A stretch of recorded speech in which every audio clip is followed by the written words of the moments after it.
You have heard many stories on YouTube about myself and about other bloggers, some of which are fantasies. Fantasies. Let's call them fantasies. Let's call them mental aberrations. But one of the stories that you've heard is true. And that story is about a man named Jack Thompson, who does indeed quantify and or qualify as a fence jumper. Okay, so, but there's a Thompson is a fence jumper. Every time Jack Thompson has to urinate, he leaves my yard and goes over to someone else's yard and pees on their doorstep or in and out of the house where that is over there.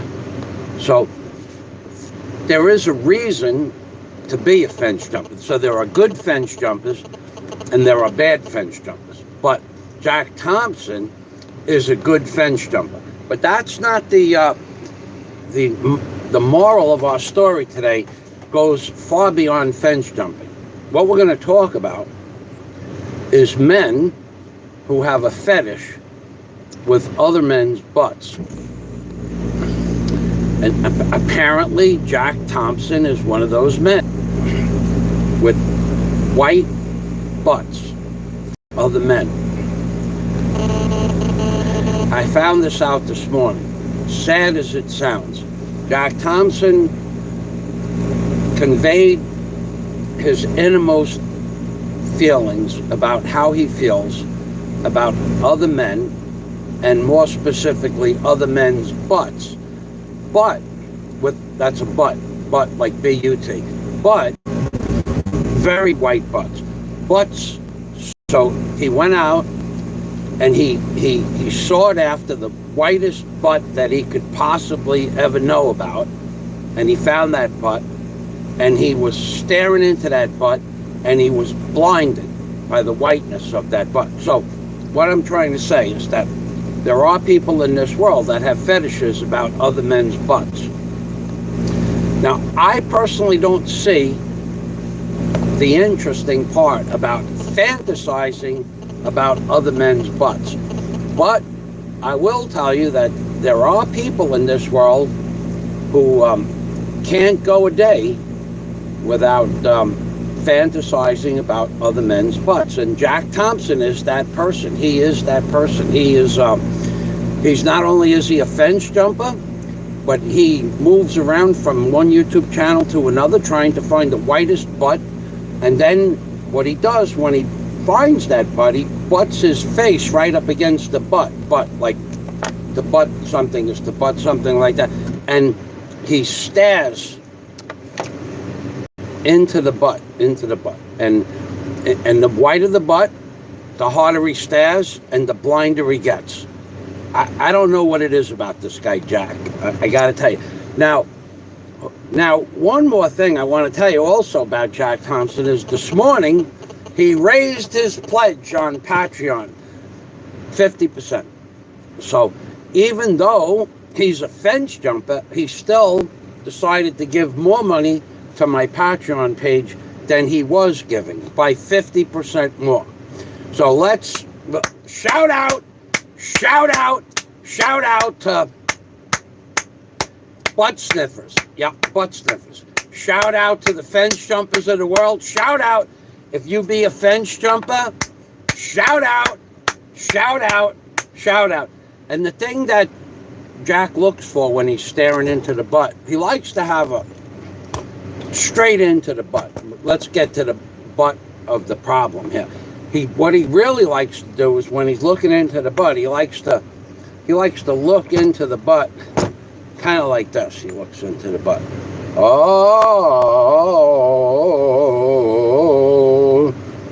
Oh my God, that's a white butt. I'm glad I jumped this fence. Oh, baby, look at that butt. Woo! Now, that's Jack talking, because Jack and I had a conversation this morning on Skype. And he told me his deepest, darkest fetish was to stare through white butt cheeks into a dark tunnel. Now, I don't know why Jack is like that, but I do know from jumping fences, you can catch certain characteristical traits of other YouTubers. And one of the things that is what I read this morning on Google, I Googled men who have fetishes about other men's butts. One of the things I read about is that it's a contagious concept, butts. So if you know a blogger, now I'm just making a commentary here, but if you know a blogger that is constantly and every day, referring to other men's butts, that's because he has a fetish. I won't give you the name of the fetish. It's very hard to pronounce, and I don't want to categorize or box somebody into a particular category, but there is a name for that, and there are many names for that. So I just wanted to make mention that we have to pray for Jack Thompson, because Jack Thompson caught the white butt fetish, and it's a real damn shame. But maybe, if everything goes right, what we could do, we could give him one of President Trump's remedies, and we could give him a little bit of Lysol, because President Trump was saying last night that if you drink Lysol or bleach, but this is like a bleach. President Trump said that if you drink bleach, a little bit, teaspoon, that it'll cure the virus. So what we're going to do is we're going to pray for Jack Thompson, and we're going to give him a little bit of Lysol. Notice the skull and bones, because you're not supposed to take too much of this. And we'll get Jack weaned off of this white butt fetish that he has. Maybe we could even wean him off of fence jumping, because what happened was when he was jumping the fence and he kept listening to live stream after live stream after live stream about people with butt fetishes, Jack caught this little butt fetish, which is different than the virus, but this is the cure. It's the cure for the virus, and it's the cure for men having fetishes about other men's butts, and more specifically white butts, which will blind you. So first things first, we're going to read the comments now, and if anybody else has some additional information, we'll get that done. Jack Thompson, he's giving me thumbs up. Thank you. Salamat. Who's a bad? Go Bobo sister. Jack Thompson is a very bad man. A very bad man. He's been jumping the fence. No fence too high for Jack Thompson. See, he's got a sense of humor. And you have a nice butt. Scott, when you want entertainment, you watch a movie. Knowledge, read a book. Construction advice, call a contractor. Or you can just watch YouTube stream of Michael Fazio, the Renaissance man. Salamat. The wordsmith is in the house. Go Bobo sisters in the house. Keith Perkins just got on your live stream. Was the first to pop up. Must have heard you last night. Salamat. Thank you, Keith. Welcome to the machine. We call this the machine because the human body is the most complex machine in the universe, and we are working through the soul, which is different than the Lysol that Trump is trying to help everybody with, the soul of the human entity. And we do, in fact, work hard. That's why we earn our living on YouTube. Now, there are some people that believe that earning money on YouTube through Super Chat is a nefarious method of earning money. Well, those people, typically those people have very small hands, very small feet, low IQs, and a unibrow. And if you don't know what a unibrow is, I'll show you what a unibrow is. A unibrow is someone with an IQ of about 52. So this is what a unibrow looks like, where the brow meets the brow, like that. Okay, that's like a unibrow. So typically, the people with the unibrow, low IQ, small hands, and small feet believe that people who put on a good show or entertainment and or do comedic skits and or satire are scamming people. So from that point of view, Keith, just need to know just one thing. Keith, I run a legitimate scam. That's all you need to know. I get paid for this, and I get paid well. Now, we're back to the... Thank you very much for stopping by, Keith. This is what a unibrow looks like. Again, message retracted. Scott says, I know a blogger that has a white, almost translucent legs, like the legs on a corpse in the time period just after rigor leaves. Oh my God. And Scott would know about that.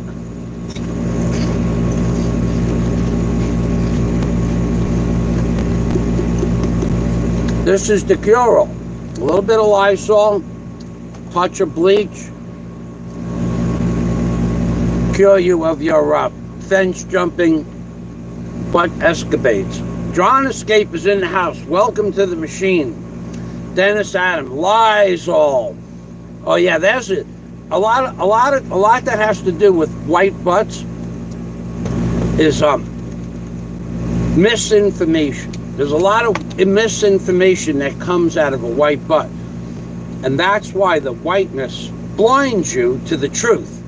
Because when a man, or what appears to be a man, when a man bends over or offers to bend over and let another man kiss his white butt, when that happens, there's some stuff going on that they have words for in Google and YouTube videos and Psychology Today. There's about 25 articles about men who fantasize on other men licking their butts.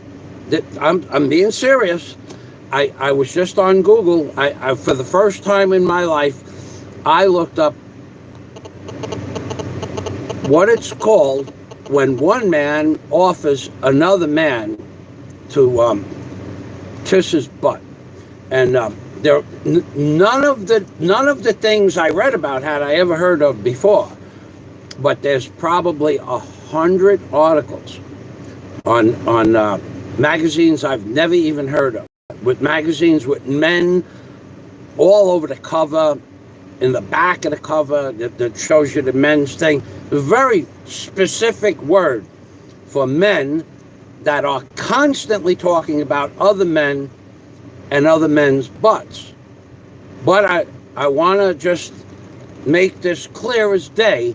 I've never seen any of the stuff that I saw this morning when I researched this, and I wouldn't even talk about some of the stuff they call these people. Some people believe that that those people should be called this, and some people believe those people should be called that. All normal people believe that the person should be called this and or that, and everybody that I've ever spoken with doesn't know anybody else except one specific place on YouTube where you can go, and every day there's someone talking about other men's butts. And sometimes when they're talking about other men's butts, sometimes you can't actually see what they're doing, but the theory is that they're playing games with their Komusikiyama. Now, I've heard stories about that, and there is actual video footage of that, but I can't replay it because of copyright, rules and regulations. But not only are there stories about men talking about other men's butts, but while they're talking about the other men's butts themselves and talking about the other men's butts, they're playing with a komusikiyama. That's right. They're playing with a komusikiyama while they're talking about other men's butts, which in the articles that I read on Google goes under the category of fantasies. Although I have been accused of having fantasies because I name rocks after famous YouTubers.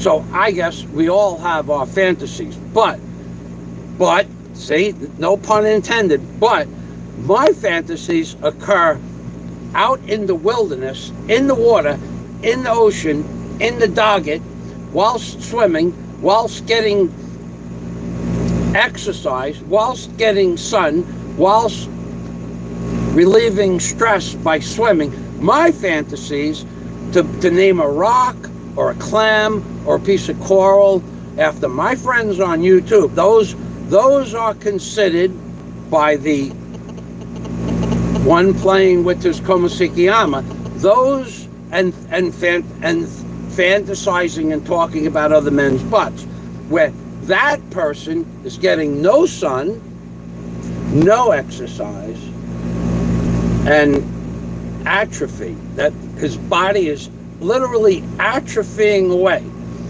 But no pun intended, but my fantasies occur out in the wilderness, in the ocean, whilst swimming, whilst creating concepts, ideas, thought processes, and a new way to shout out my friends on YouTube. But I am the one that is supposed to be delusional. So I would ask you, who or whom is delusional? Myself, who goes swimming in the ocean and creates little stories for my friends on YouTube, or one sitting where there is no sun, talking about other men's butts while playing with a komusikiyama? Who, I ask you, who is the real creator of YouTube comedy? Who, I ask you, who? Okay, so I'm going to read some comments, and I want to also thank Jack Thompson for increasing his pledge on Patreon by 50%. So last week, Big E doubled his pledge from 50 to 100. Scott Del Fuego also doubled his pledge. I won't tell you what it is, because I don't know that Scott would be okay with that. I got one new subscriber last week at the $20 level, and I asked that subscriber if he would like me to call him on the telephone, and if he was planning on coming to the Philippines or wanted, and for my Patreon. He just said, Mike, I've been watching you for 5 years. He goes, I don't want anything from you. I want to watch some of your old videos, and I'm going to remain a member of Patreon forever. Now, I've also heard stories about that from other Patreon members who have been members for 2 years, and we want to thank those people. I want to thank them. And when Daisy was receiving some of the benefits from Patreon, Daisy also became friends with these people. So it benefited us in a great way. So shout out to my Patreon members. And the fact that the same person, think about this, the same person who was sitting someplace where there was no sun, no wind, no beautiful nature surroundings, no ocean, no coral, no sea life, no fish, that same person that's sitting there in that place where he sits, talking about other men's butts and other YouTubers at the same time sometimes, while playing with a komusikiyama, says that I am the one that is delusional. So I'm delusional for going swimming in the ocean and creating something that nobody else has ever done on YouTube. shout outs from the deep or from the ocean. And I'm the one that's crazy. I'm out there talking about coral and fish and buoys and sea turtles and sea urchins. And I'm the one that's being called crazy.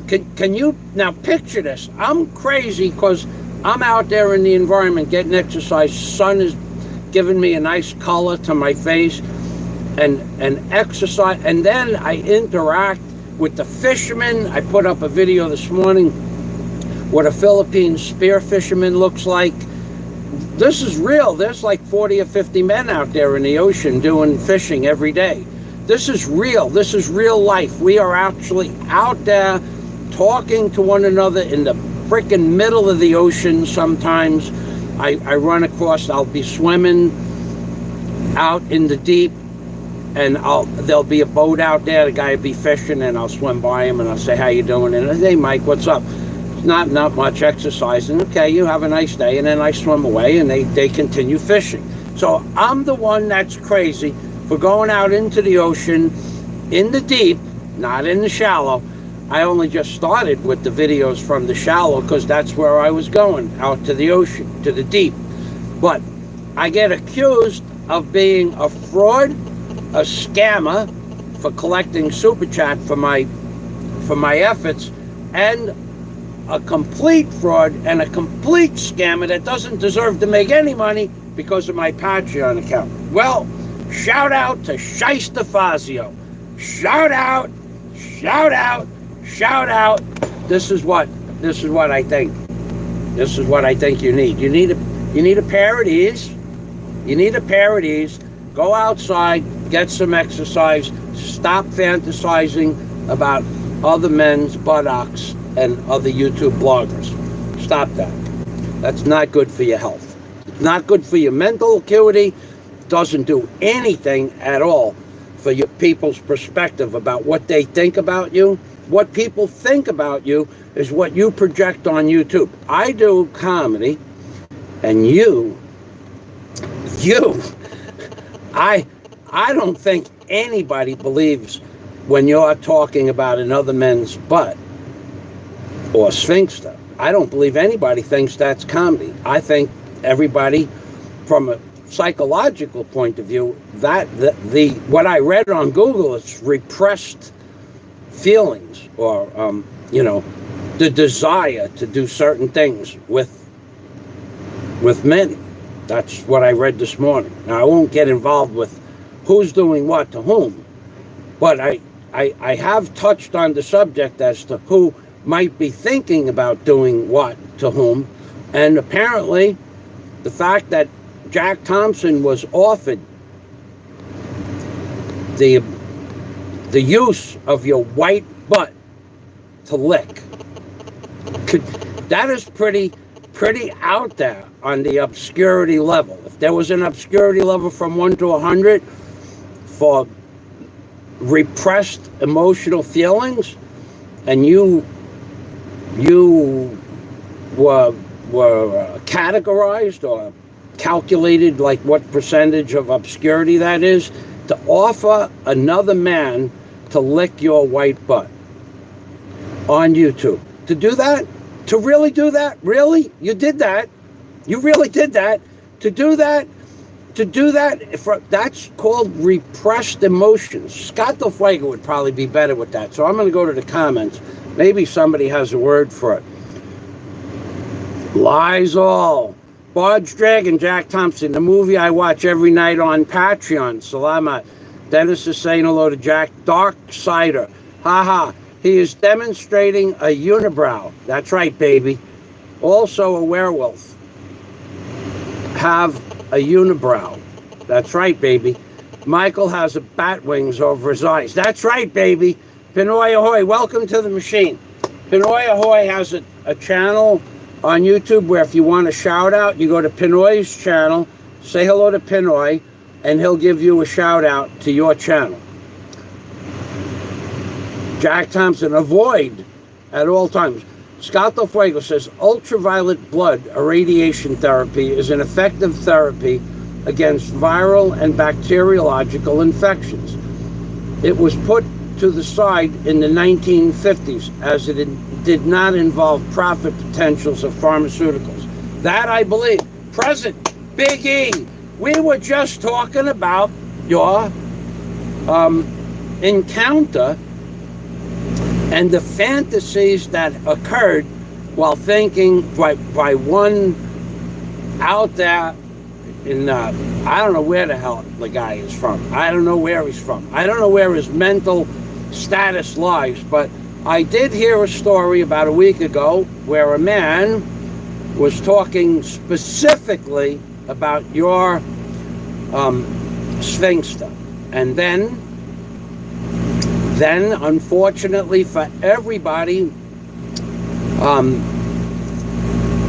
the curtain fell, and you were actually watching someone play with a Komosikiyama while talking about the Big E sphinxter. I couldn't believe my eyes. I couldn't believe my eyes. I couldn't believe my eyes. I didn't believe what I was seeing.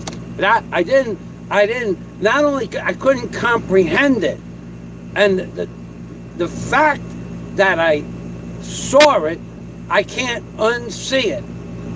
Right now, I can't unsee it. I'm actually, it hurts my head to think of one person, male, fantasizing about another man's buttocks, or in your case, your giant sphinxter, whilst rubbing a Komosikiyama. It hurts my head to believe that that kind of a thought process goes on inside the mind of one.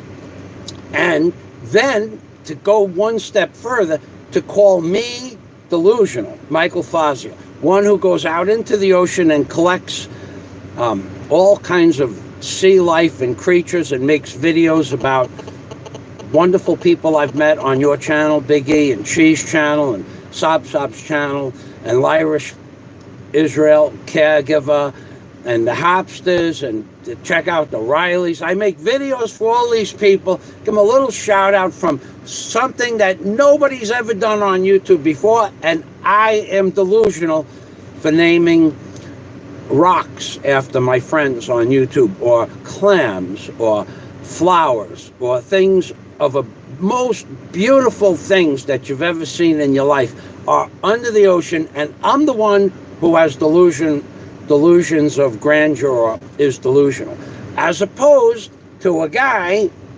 sitting someplace where there is no sun at all, thinking about the sphinxter of the Big E while rubbing a Komosikiyama. And I'm the one that's crazy? Really? I gotta go back to the comments. I can't see the comments. Big E. And speaking of other men's butts, I am the butt he was talking about. That's right, Big E. Jack Thompson. Scott, isn't it interesting that you posted that article? I also posted a similar one on Facebook. It was taken down almost immediately. I have a treatment, I don't know what, Scott Del Fuego. I have a treatment of UBIT, ozone therapy, and glutathione IV every 6 months because of exposure to skeletonized, rotting, mutated zombies pretending to be human I have regularly. Okay, so Scott is in some serious predicaments often, sometimes daily. That's the truth.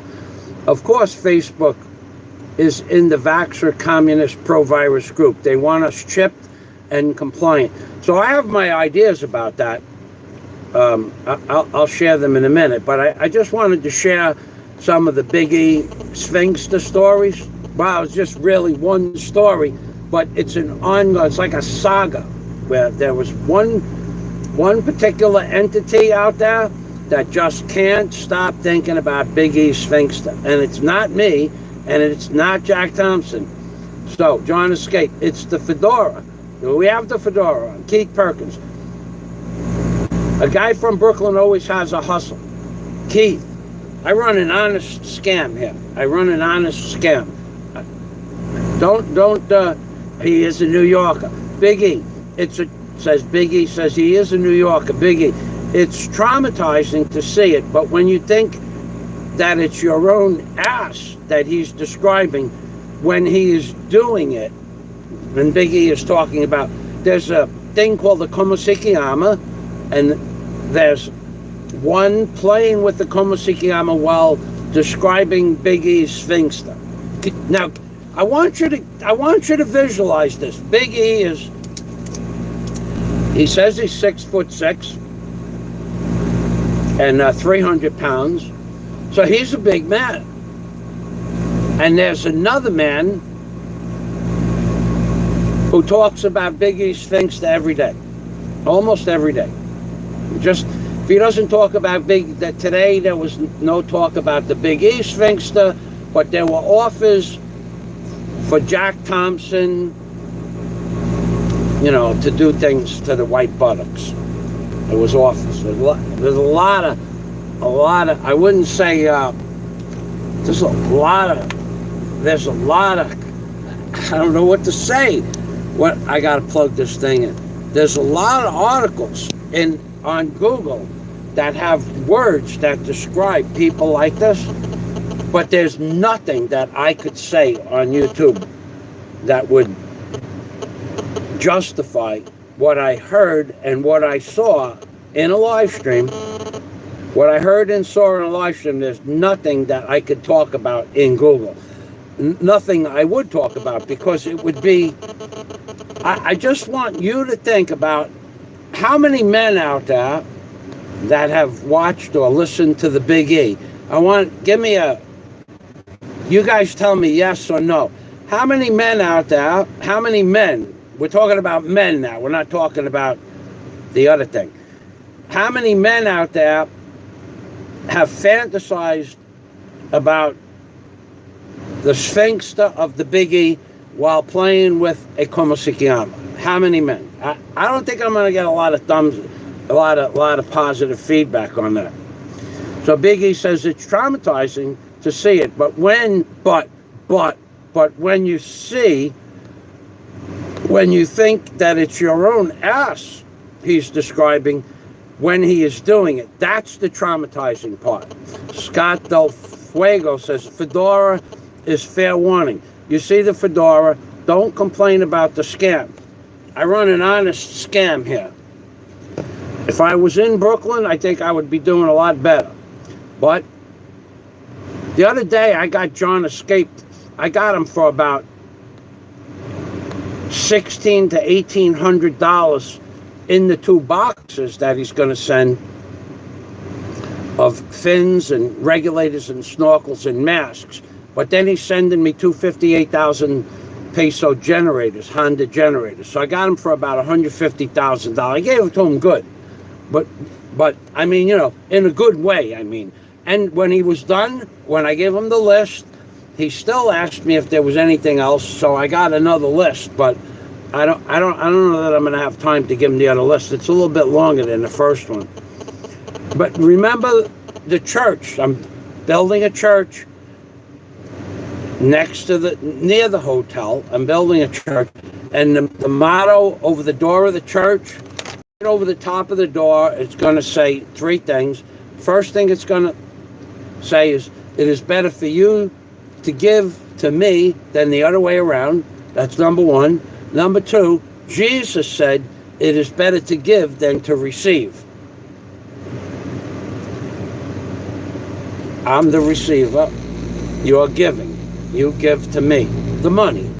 And remember those 3 things. Always remember those 3 things, ladies and gentlemen.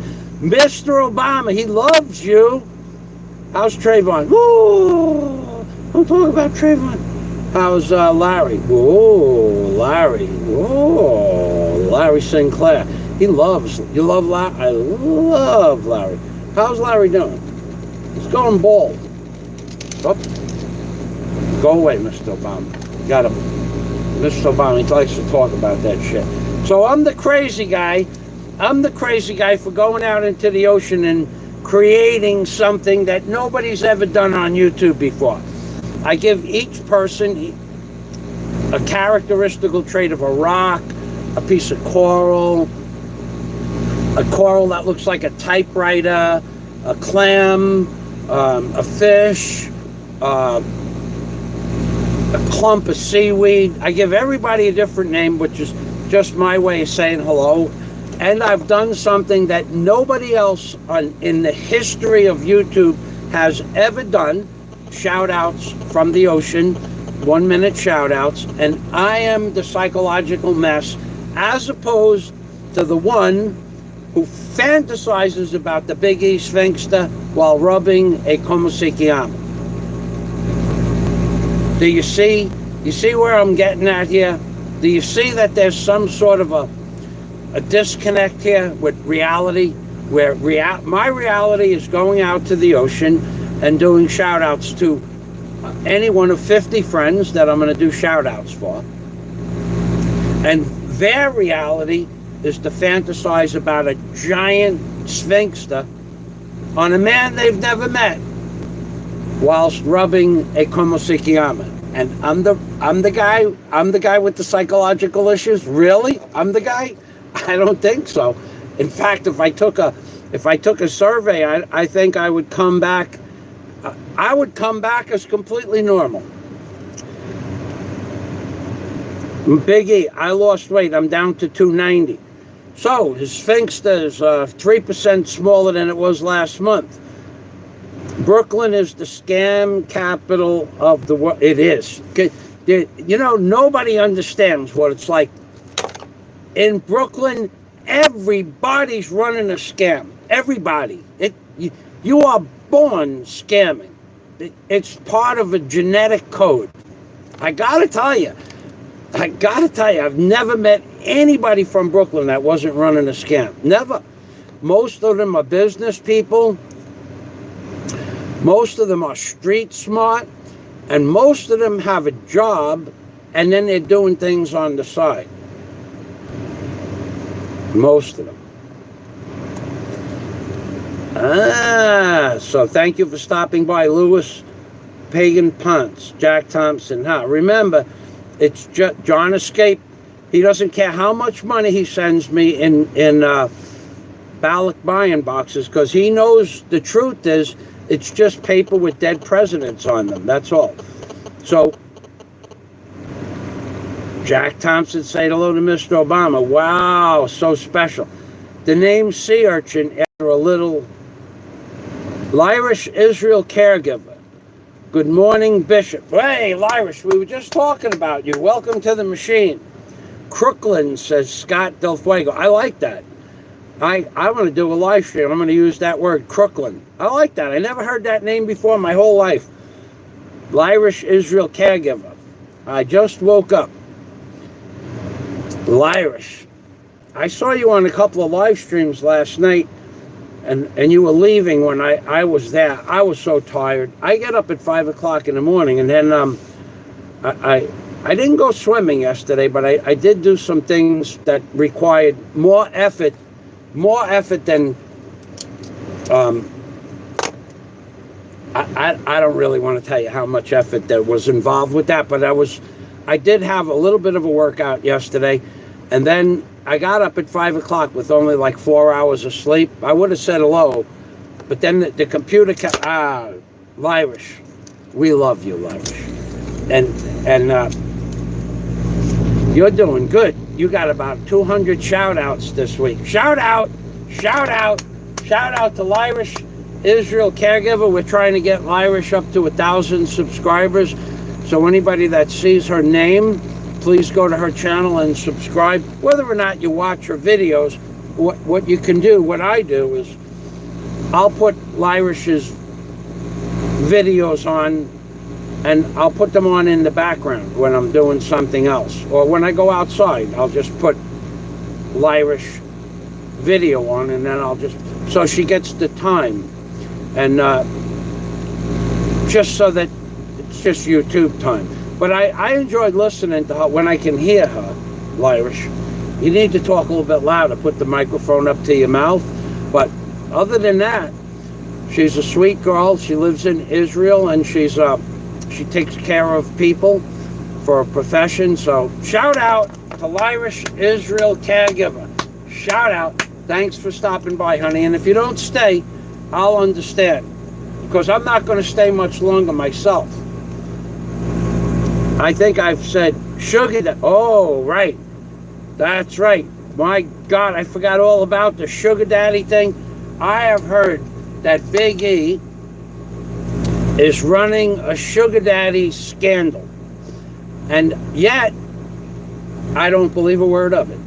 I think that you guys are just pulling on Big E's leg by calling him a sugar daddy. No pun intended. No pun intended. But the girls that are calling Big E a sugar daddy, probably not true. Probably not true. I don't think Big E has to buy people's affection or love or attention. I think he just is one of those people that naturally people are drawn to, because if you really listen to Big E, he's really smart, and people always want to move up the ladder in the social ladder, whether it's economics or mental. And Big E's very smart, and when if you hang out and you listen to Big E and how many topics that he's pretty proficient at talking about, you want to be around people like that, where you can at least learn new things. And he does a new thing every day of the week. He does what I call the Big E extravaganza at 5 o'clock Philippines time, and every day talks about a different topic. But the thing with Big E is every topic that he talks about, he's well versed on. Plus, now he's getting into singing, and he actually remembers the words to the songs that he sings, which is very rare. I can't remember more than a few words of any song, even if it's my favorite song. But Big E can belt out an entire song word for word without reading the lyrics. Not a lot of people can do that. He's got a lot of mental, high level IQ mental skills.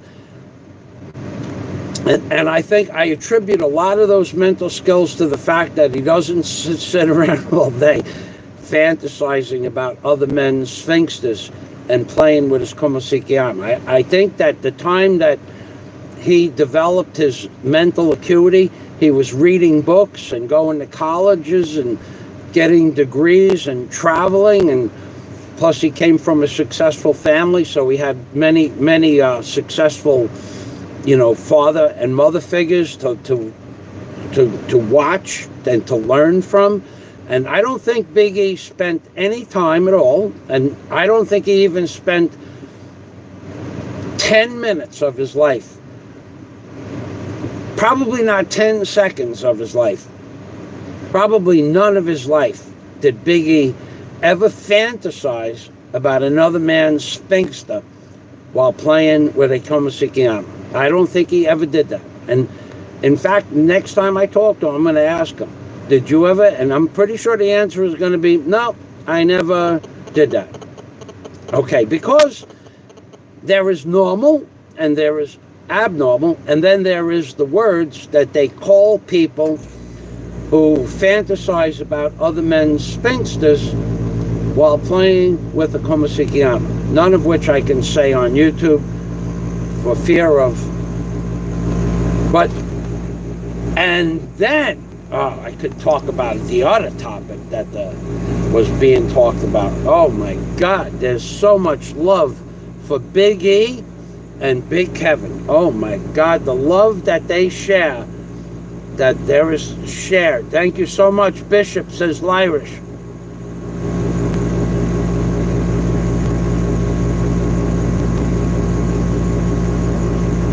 Vincent Michaels, welcome to the machine.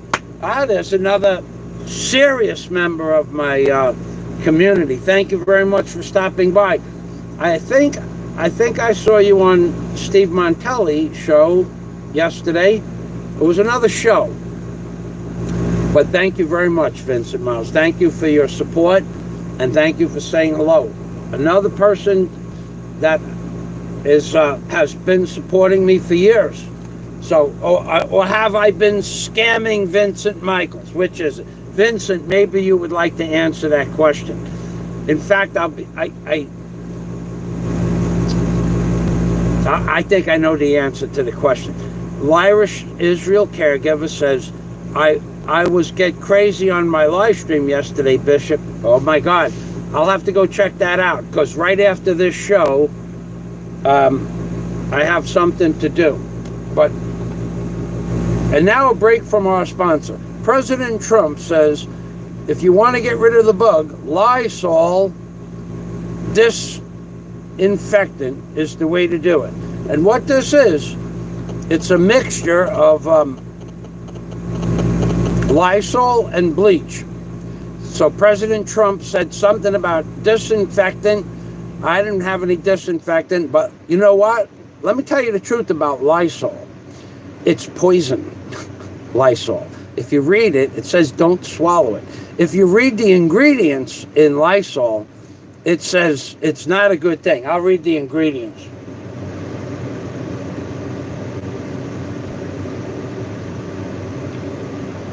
I can't read the ingredients because there's a skull and crossbones over the ingredients.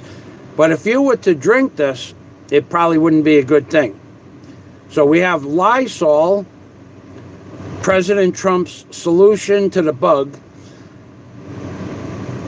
How could any president say to people to drink disinfectant or bleach? This is a serious question.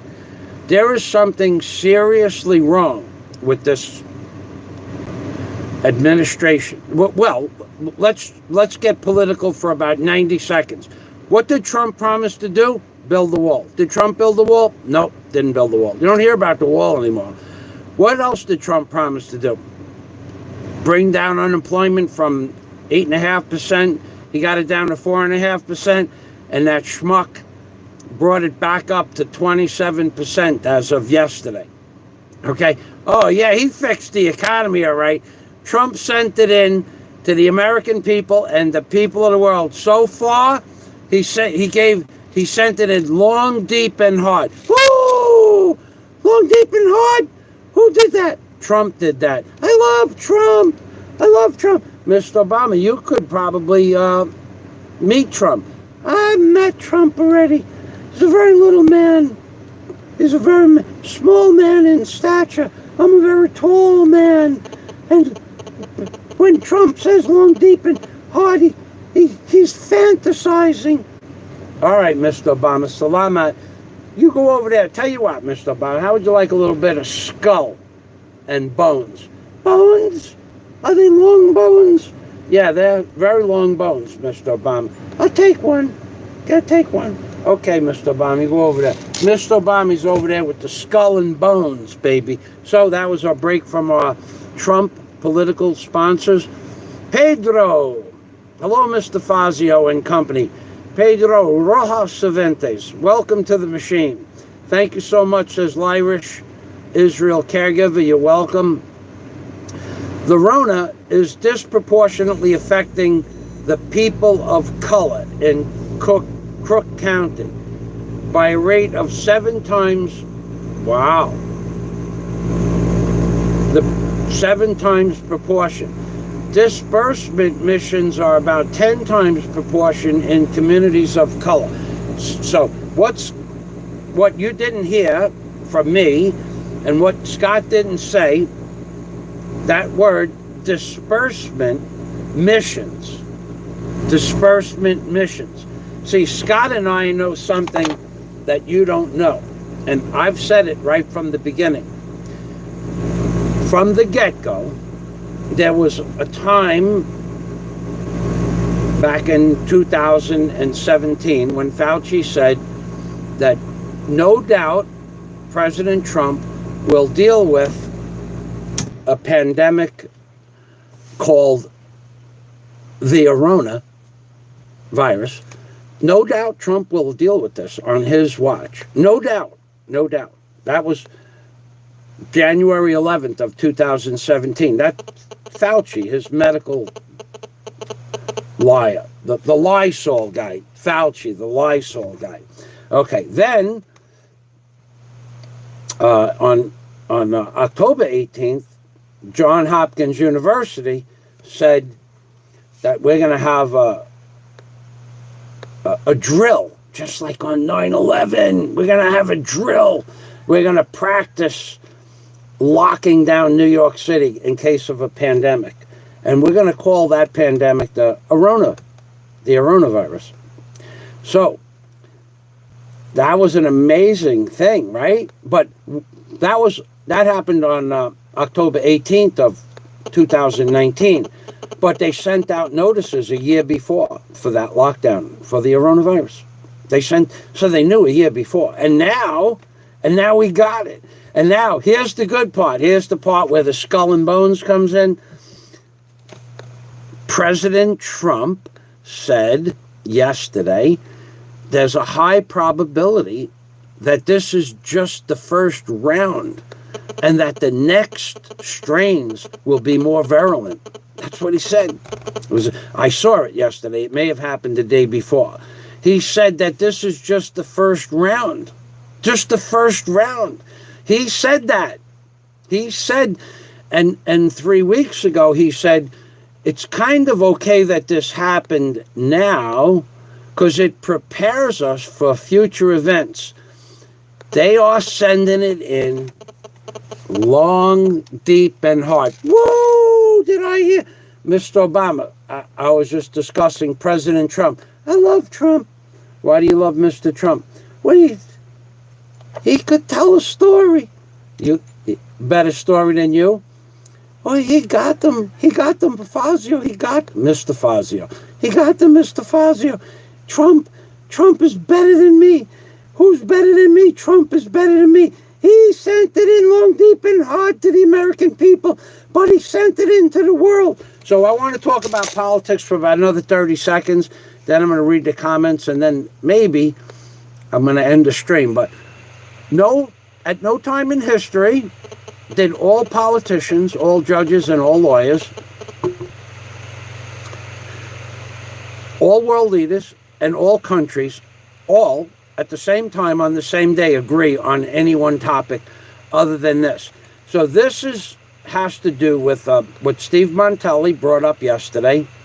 Two Bears, if you're here, he read it, ID 2020, Bill Gates, Melinda Foundation, Bill Gates and the Melinda Foundation, or now it's whatever, Microsoft.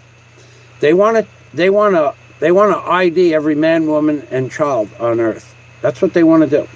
And if you don't get ID'd, if you don't get the vaccination, then you won't get ID'd, but then you can't have a bank account, and you can't travel, and you can't drive a car, and you can't use a credit card. So, and Trump did this. Okay, no. I mean, Trump didn't do this. Trump is not behind this at all. No, President Trump he doesn't have, actually, in reality, he doesn't have a damn thing to do with what's going on right now. He actually is, he's a puppet to the new world order, Trump. He's a Trump puppet. I could make Trump do things like I make Mr. Obama do things, you know. I have a Trump puppet right there, right over there. But look, watch this. Mr. Trump, come on over here, Trump.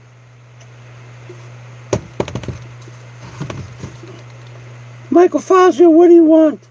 Mr. Trump, who sent it in to the American public better than Mr. Obama?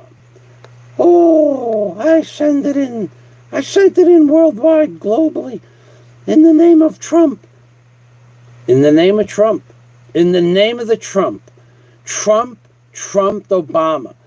And just when you thought it couldn't get any worse than Mr. Obama, when he said, do you remember when Mr. Obama said, bend over America, here comes your change?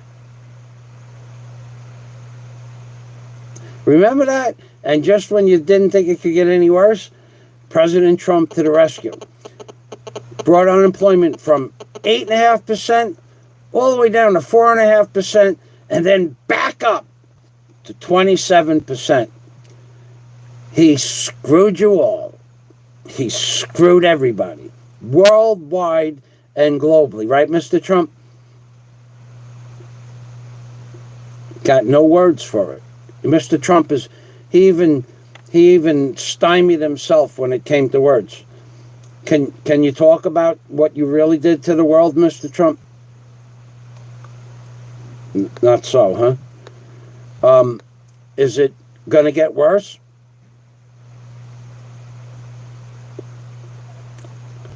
Is that a yes, or are you thinking about Mr. Obama? It's a yes. Okay. All right. I didn't know which one that was. And do you have anything else to do to the American people in the world? Is that a yes, or are you thinking about Mr. Obama? That's a yes. Yes. Okay.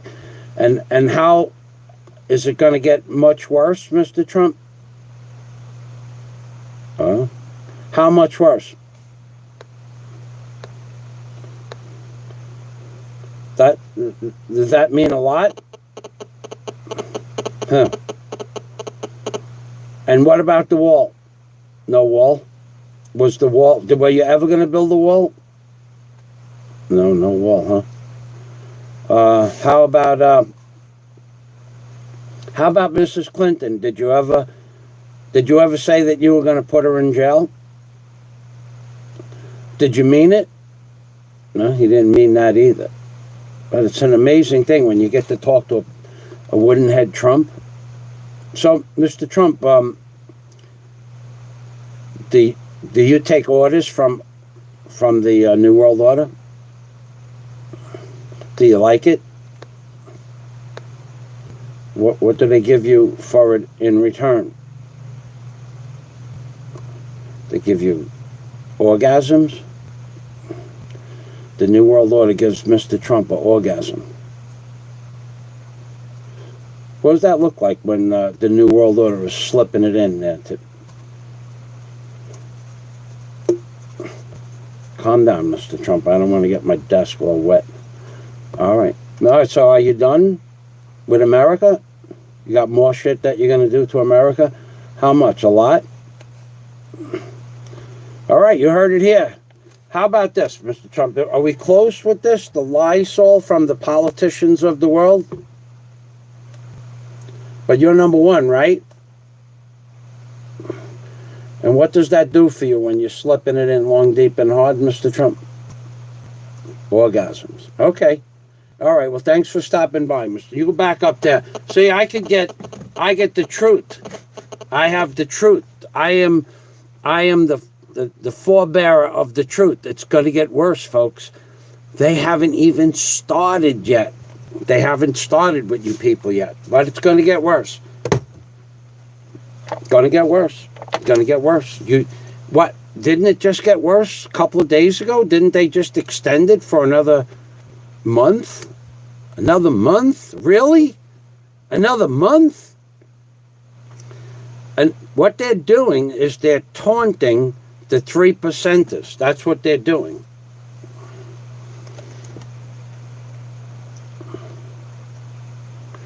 So what I was talking about is Scott Del Fuego said the Rona is disproportionately affecting people of color. And where I was going with that before I interviewed Mr. Trump, in the beginning they said this thing, which is bullshit. It did not start in China. It didn't start. Anybody that tells you that is full of shit, okay? Anybody that believes it is full of shit. First of all, there's a video, not one video, but many videos, but by the head of the Russian military doctors, the man in charge, a colonel, who understands viruses on a molecular level. He said that although it has characteristical traits of the common cold, which is why everybody's testing positive, because almost everybody has a high level of the common cold virus in them, it's just dormant. He said that the bug, if you're a member of my Patreon account, I think I could post that on Patreon. I could send you the links privately if you want them. But he said that on a molecular or on a biologic, molecular level, the RNA of the virus was transmuted, ripped out and transmuted or modified 4 times, minimum 4 times. And then he also said who did it in the video. If I say who did it in the video, well, let's talk about who did it just for a minute, but without talking about who did it. Okay, Mr. Trump, do you know who changed the molecular structure of the bug?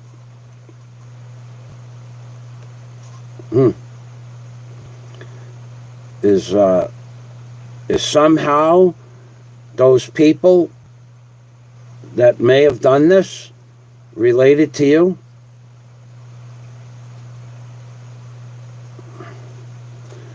Would they be like people that married into your family, Mr. Trump? So you knew about this a long time ago, yeah? There you have it. Mr. Trump, he gave up the goods. So what I said, when the first week it came out, how did it go from China, which it didn't... Okay. Story is that there's, in order to contain a virulent, an infection like that, you need what is called the Class 4 laboratory.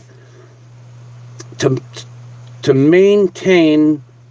Now, I should ask Big E about this if he's still here, but in order to contain that type of virulent, you need a Class 4 laboratory, and the Wuhan laboratory in China was not a Class 4. So apparently this is the story. I don't know if it's true. Somebody gave them the substance and it got loose, but that's bullshit.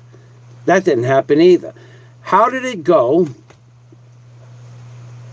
from China to Russia to America to Mexico to Spain to Italy to France to the Congo to the Netherlands to Sweden and every other part of the world? How did it do all of that in 60 days? And in towns that had no outside contact whatsoever with humanity. How did that happen? Maybe it was dispersed, like sprayed, as in planes. Oh, so now we're getting to the root of the problem. Now, how did it go to towns that have no outside contact at all? This is why they're telling you this happy horseshit that it comes on packages and it stays alive. It stays alive for 7 to 10 days on metal surfaces. It's all bullshit. They sprayed this shit around like you'd spray a can of Lysol around to kill some ass gas in a room. They sprayed this shit everywhere. You people think that this shit went everywhere within 3 weeks, everywhere in the entire world, people with no outside contact at all, places that had no contact with humanity. They all of a sudden they came down with 2, 3, 4. You people are stone stupid, right, Mr. Trump? And what does it make you feel like when the people, you know that they're stone stupid? That looks like an orgasm, am I right? Trump orgasms, knowing how stupid you people are. Has an orgasm. Mr. Trump, he has the orgasm. He's the president of the United States. He could do whatever he wants. He wants to destroy the economy of the world.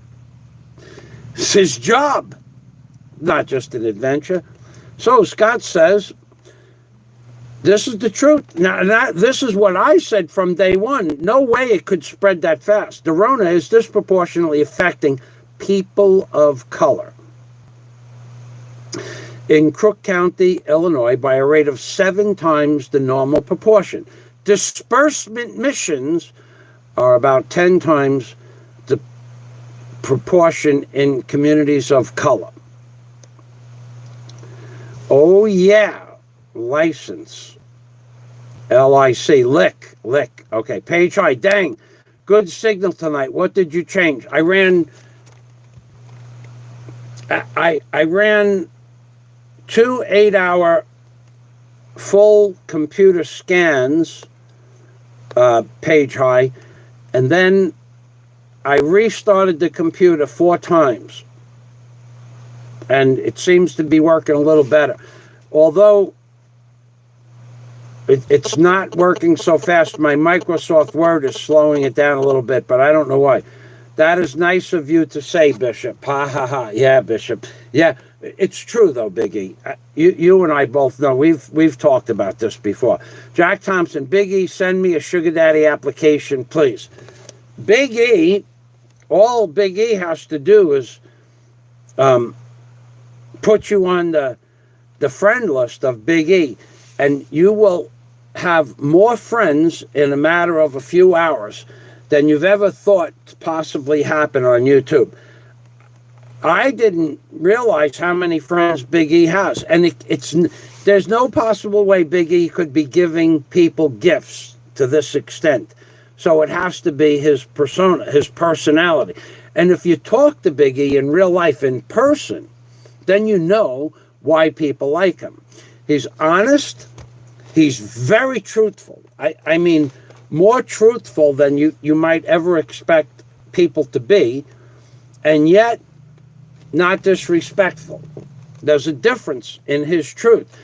Even when he's criticizing somebody, he's trying to make the best picture out of the worst possible scenario. And the worst possible scenario I've ever heard of is when there was an entity fantasizing about the sphinxter of Big E, and whilst talking about a separate person altogether, and playing with a Komosikiyama. That has to be the sickest moment I have ever witnessed on YouTube. I have probably never seen anything more disgusting, or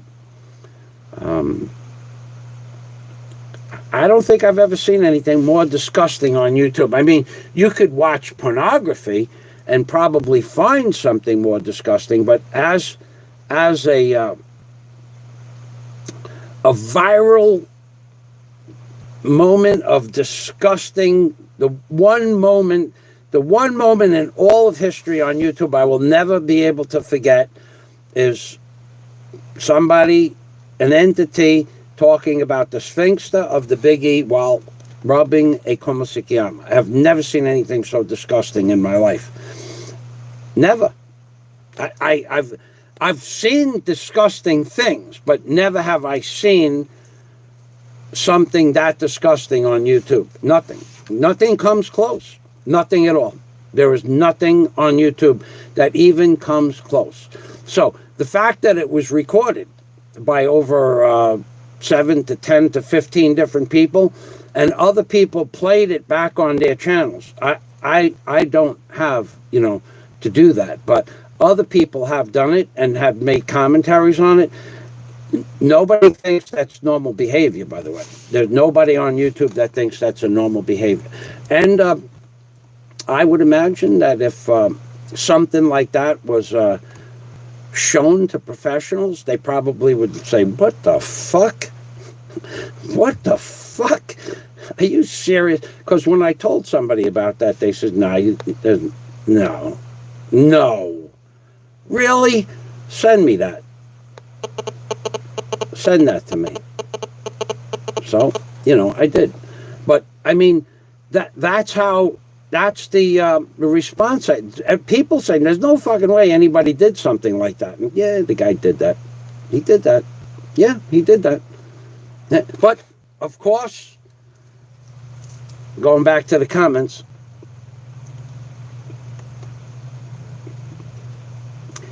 Irish Israel caregiver says, I just really admire Bozing because he's an intelligent man. He's way more intelligent.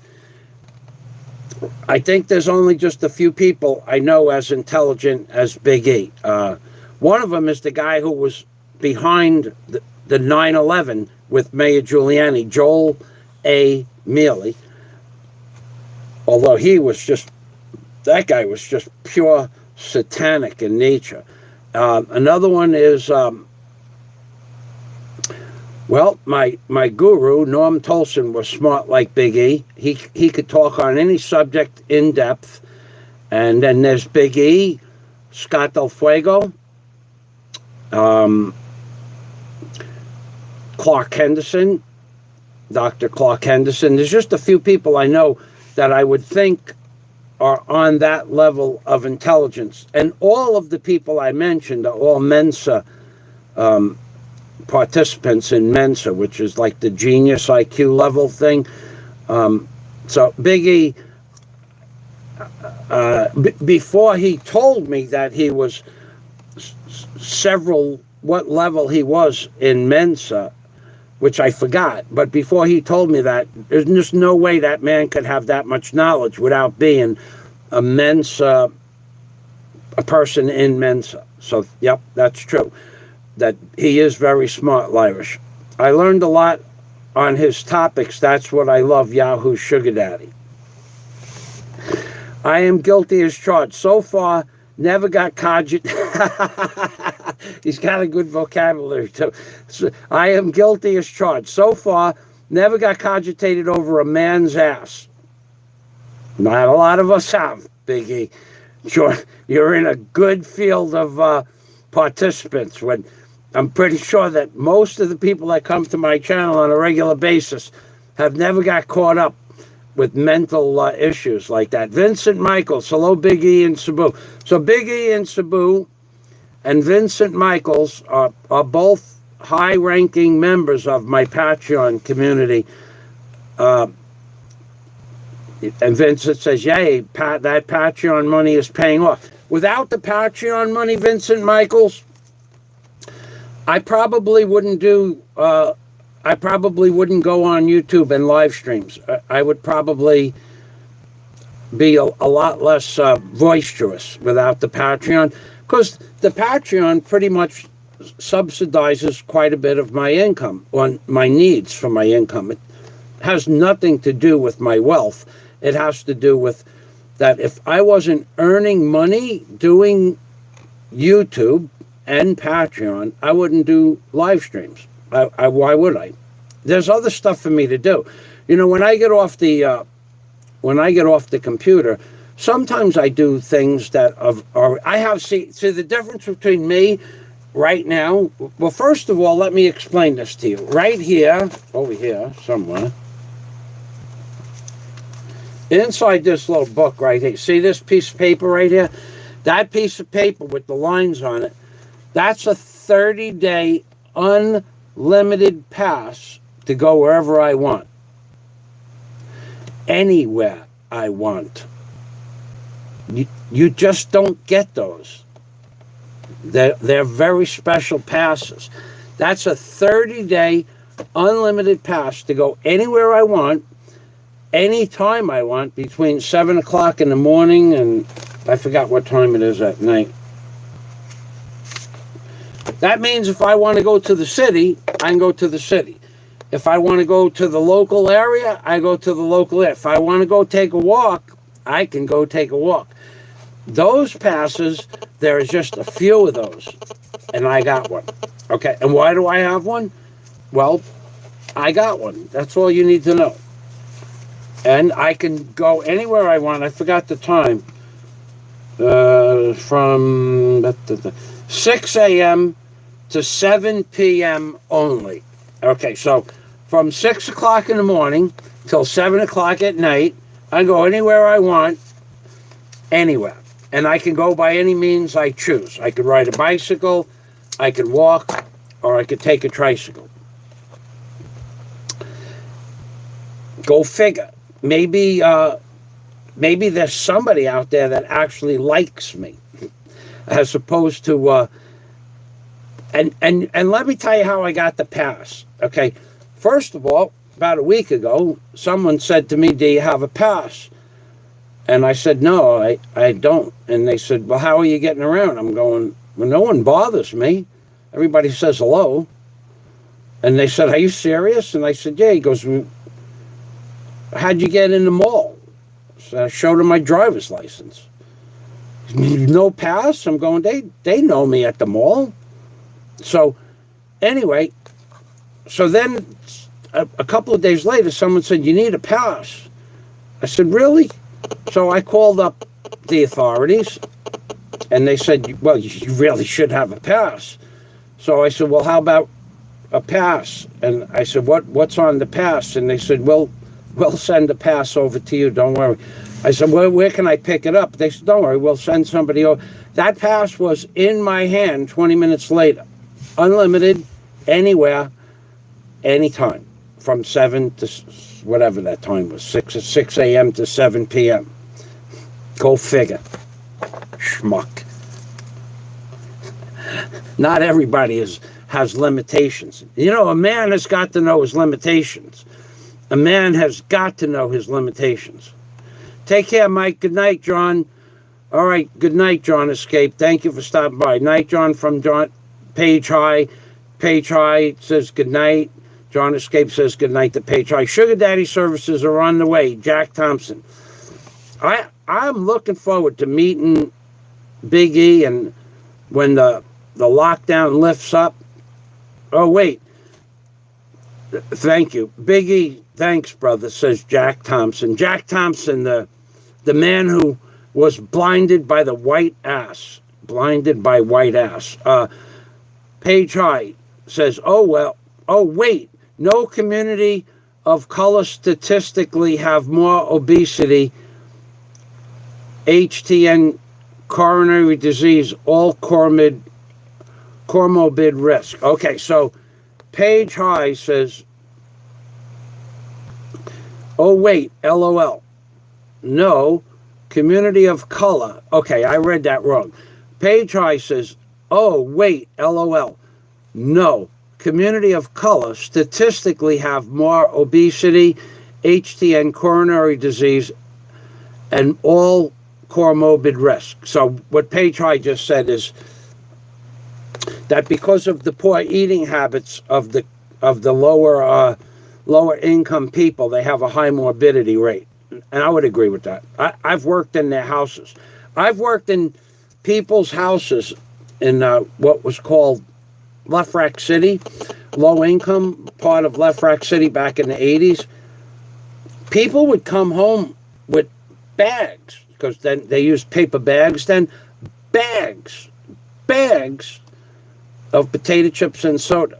They would go shopping and they would come back with no foods, just potato chips and soda. And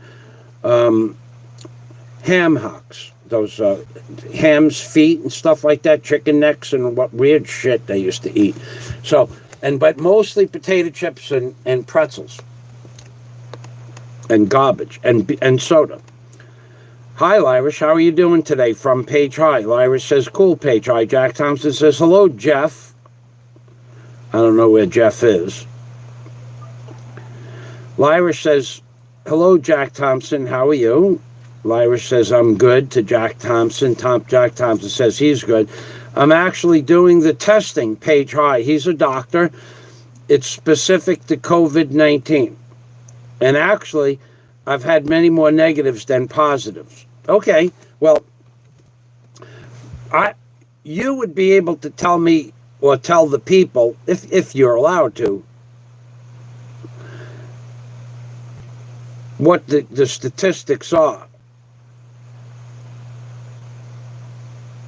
So Page High says, what I like about Fazio is he don't always agree with me, but he's probably one of the most intelligent dudes ever. See, and I do a lot of reading, Paige, which is how Joe Mealy, the guy, Joel A. Mealy, Architects and Engineers in Maspeth, his son runs the business now, the biggest architect criminal in the history of Queens, Brooklyn, New York, and Manhattan. The most prolific liar I ever met in my entire life, and I knew the guy since I was 7 years old. He used to read a book. You'd give him a book, he'd hand you the book back the next day. He goes, I'm done, thank you. I mean, he could read a book and he just scanned it. He went like this with his fingers. I remember him speed reading, and he had a pretty good memory. Big E said he read a lot of books. I used to read a lot of books, but now I read a lot of stuff on the internet. Like today, when I was looking up, now I'm being serious. I won't talk about what they call people, what they call men, or theoretical men, what they call theoretical men that fantasize about other men's anuses and actually playing with another man's sphincter. I won't tell you what they call those people, but they have names for those people. But until today, do you know that I went through the first 44 numbers on Google? I read 40 articles on that subject matter. I never knew that stuff existed. I never knew there were people like that until just a few weeks ago. I hear people talking about men's sphincters on a daily basis on YouTube, and pretty much all coming from one direction, but I never knew there were names for people like that. And then to compound the matter,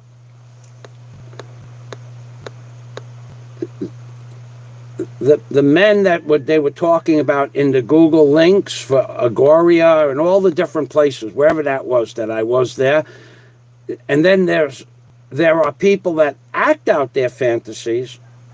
There are people who act out their fantasies in a closet. I don't know how you could do that in a closet, because closets are not very big and usually just 3 feet by 4 feet. I don't know how you could act out those kind of fantasies in a closet, but they said there are people that act out those fantasies in a closet. Now, Big E is 6'6" and 300 pounds. I don't think there's a lot of room for somebody else in the closet with Big E, but that's what it said.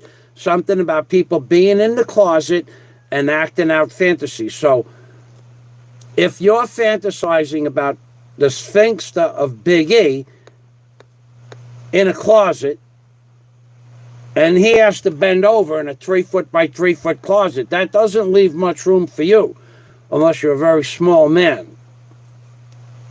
But they were talking about people that act out these fantasies in the closet and outside the closet. And then they were talking about where these people go to act out their fantasies. There's a fantasy world out there, a whole entire world I didn't know anything about until 7 o'clock this morning, when Jack Thompson told me that he has fantasies about the most whitest buttocks in the world, and how he was fantasizing about those buttocks.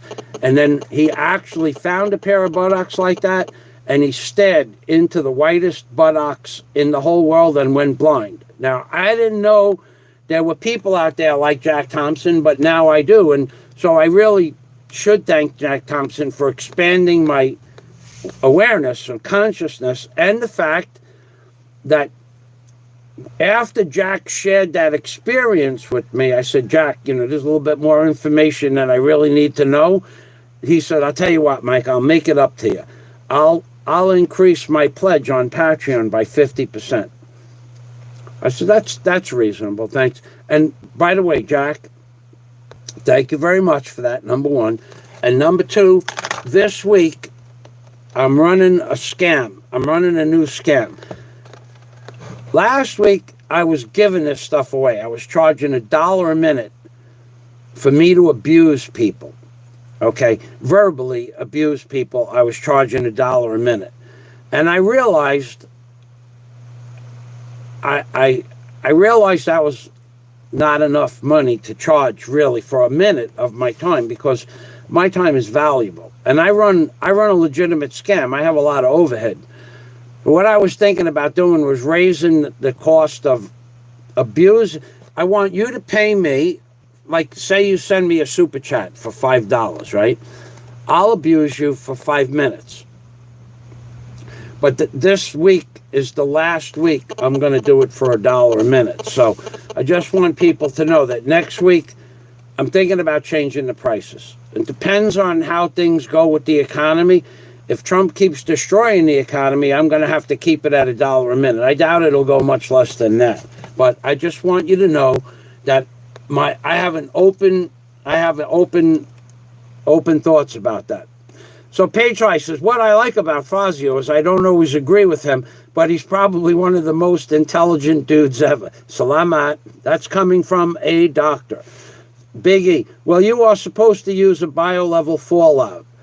I am happy to have designed the first one in the USA early in my career. Wow. See, now, and that's the truth. So the people out there that don't believe, now Dr. Patri is here, maybe Dr. Clark Henderson, and Scott Delfego would understand what that is. So that part of the comments came from is when I was talking about a biological weapons laboratory, there are different classifications. I don't know the exact terminology, but bio-level 4 lab is what that virus should have been contained in. And it's my understanding, and this comes from the Russian colonel military doctor.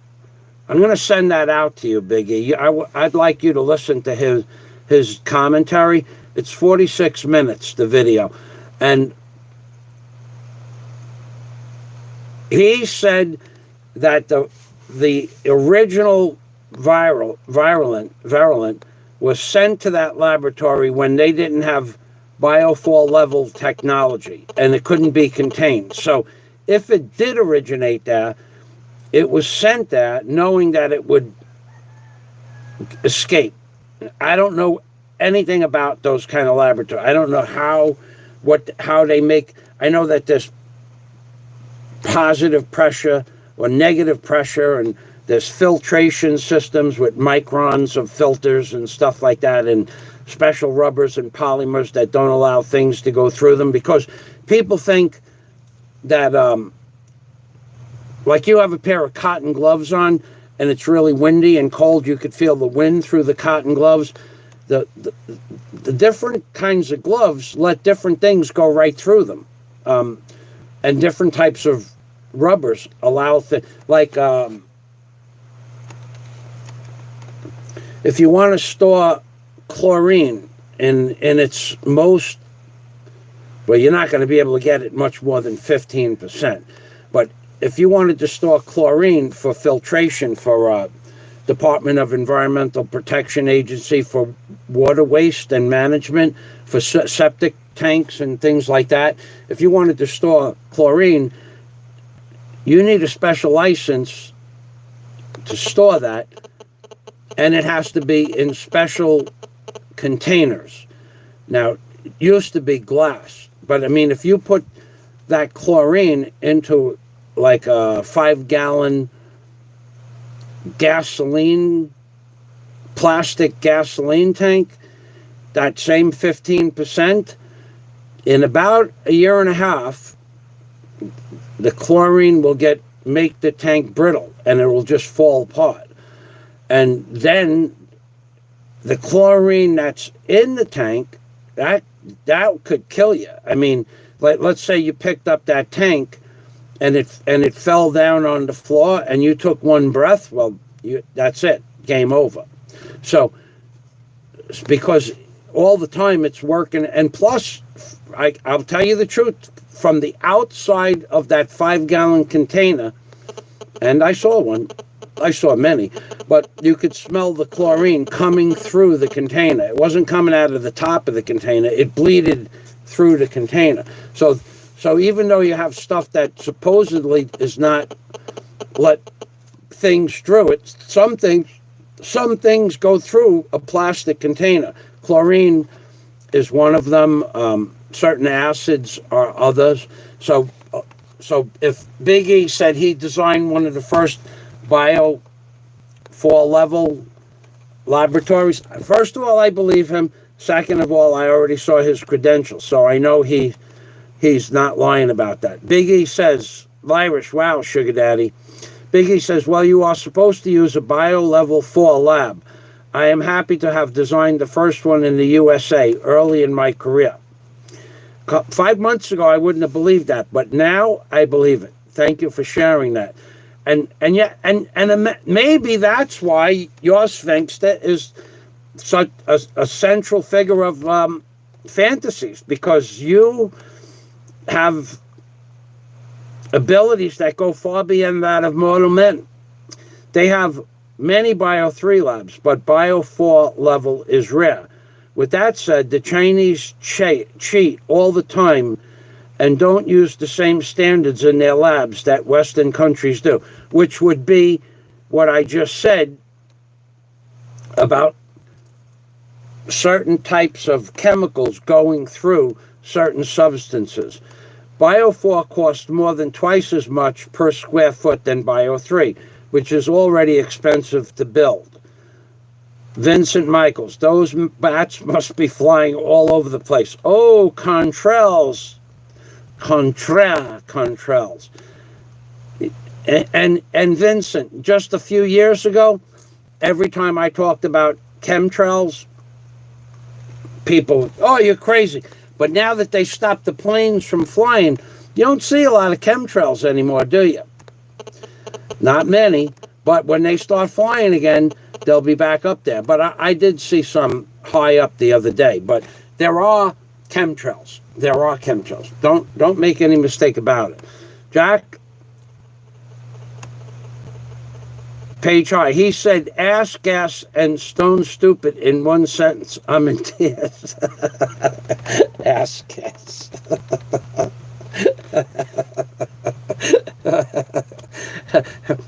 Jack Thompson was blinded by the ass gas.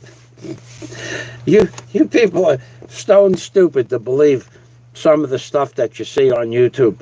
I'm the only person on YouTube that will be able to share my knowledge in a way that you should understand. You should understand. So he said ass, gas, and stone stupid.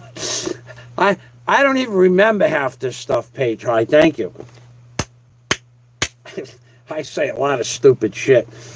I blame eBay. So getting back to ass gas,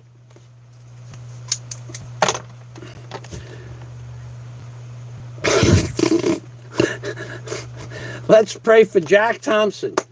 Fench jumper blinded by ass gas. Stone stupid. I don't know how I used it. I can't even do it again. I don't do this stuff on purpose. I don't even practice this shit. Jack Thompson gave me an idea this morning, and I ran with the idea. I have one sentence on my screen, and everything else I created. So, smart sugar daddy. Jack Thompson says, I blame eBay. Oh, yeah, eBay. Right.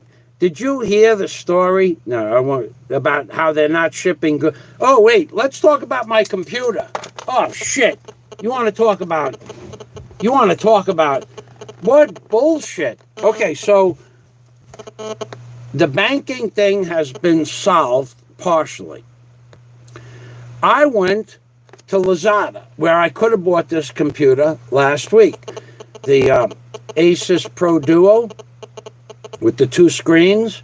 Last week it was there for 169,000 pesos. Let me show you how screwed up. Well, I'll go through the comments. Let me show you how screwed up.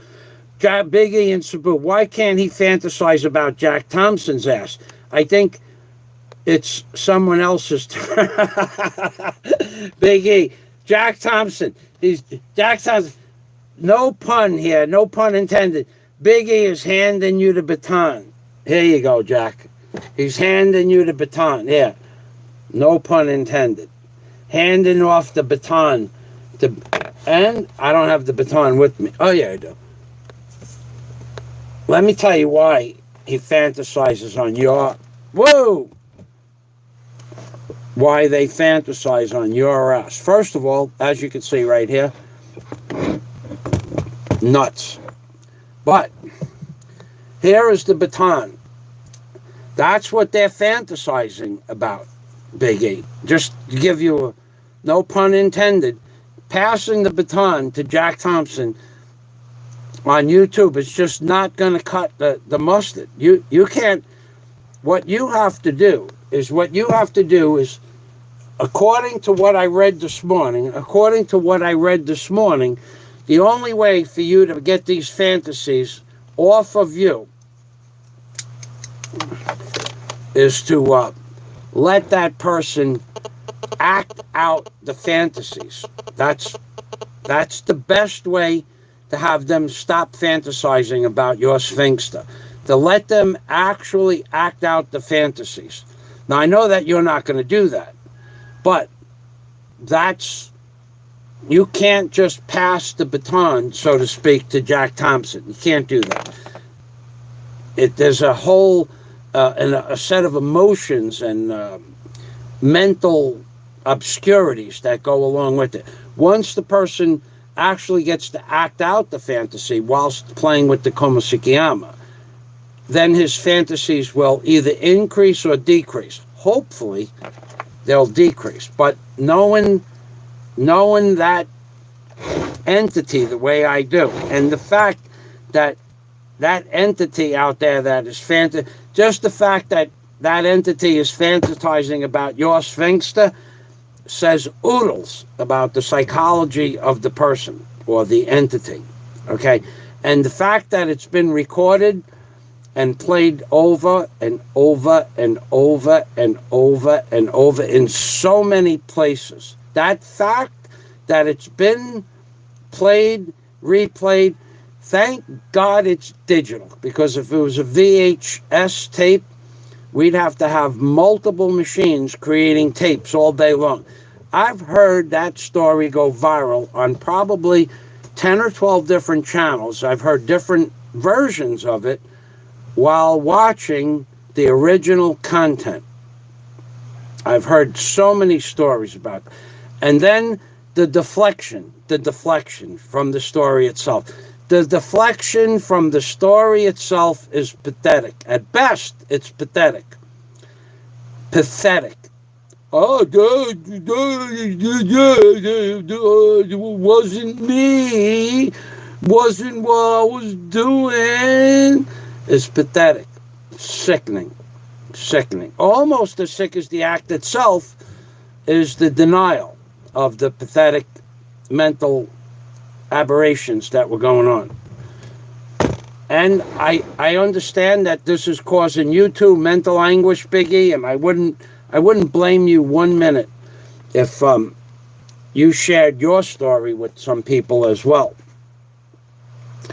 Paige, hi. You haven't seen that video? Oh my God. I don't have a copy of it that I could send you, but maybe Big E has a copy. That would be... But you know what I should do, Paige? You've been a very good super chatter. What I could do is I have something for you. I have about 120 videos in a list.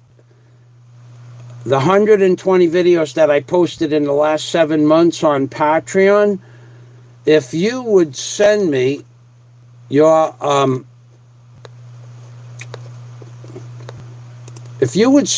email address, I will send you 120 videos on Patreon. Promise. I sent it to Clark Henderson.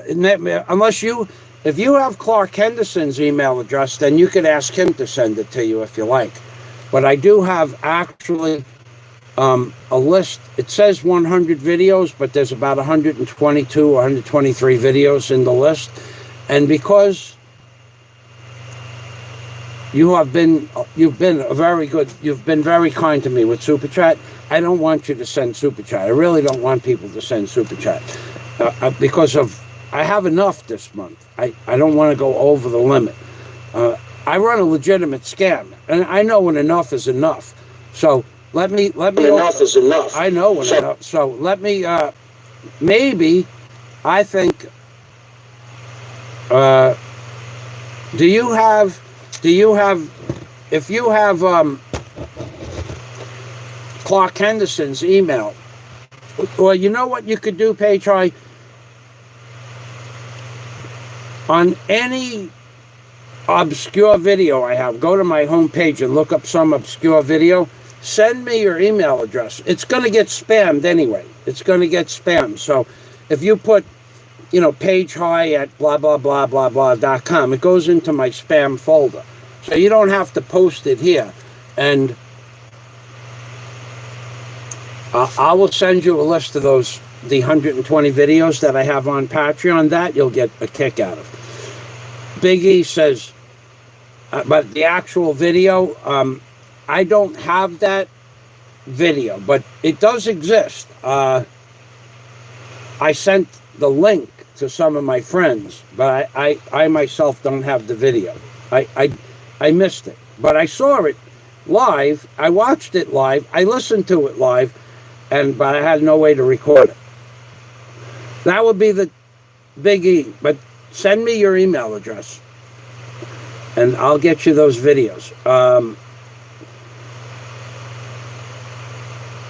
Big E in Cebu says, that will be on my tombstone. Here lies Big E, the object of the most disgusting act in YouTube history. Okay, all kidding aside, no bullshit, no bakakun, which means no lie. All kidding aside, watching that happen in live time with the previous several minutes of ranting, and then knowing Big E and hearing several renditions of chatter about the sphinxta of Big E, and then watching someone play with a Komusikiyama while talking about the sphinxta of the Big E, I was laughing, tears were coming out of my eyes, and I was saying, what the fuck do you call this? I mean, this is not entertainment, although it was funny for somebody to put themselves in such a fucking strange place.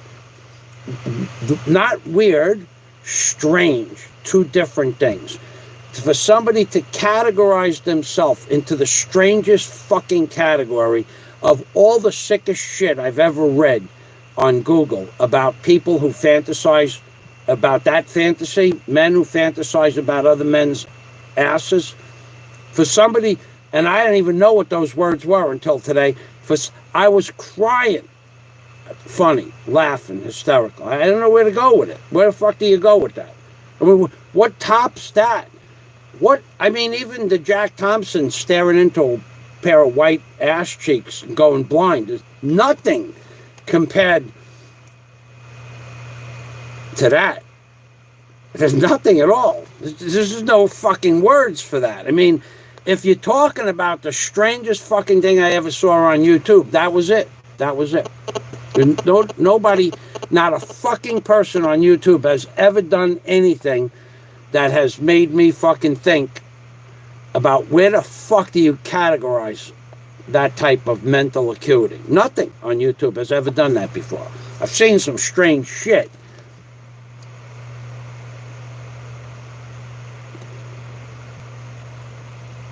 Jack Thompson he's promoting his ass, Jack Thompson. I keep my ass in great shape. The rest of my body, not so much. So Jack Thompson works his ass. Work that ass. Work that ass. Big E. I hope I don't live longer than you. I'd hate to see that tombstone, says Jack Thompson. Scott Del Fuego, page high. Okay. The Scott Del Fuego is going to be abusive. It's wordsmithing. Page high. If you imagine a guy trying to polish a toothpick between his thumb and forefinger, but with his Komusikiyama in dirty striped panties and white dead man legs. I don't know that quite covers it, but it's a good start. Page high, thanks. Page high is being really fucking facetious, Scott. Thanks, Scott. He doesn't really mean that. Page high said, thanks, Scott. And then what you didn't see in his comment, that's more fucking information than I really needed to know. And even as a doctor, Page high would, oh, Jack, that would be, I have no idea. Here's the only drugs I've taken. I think the last time I took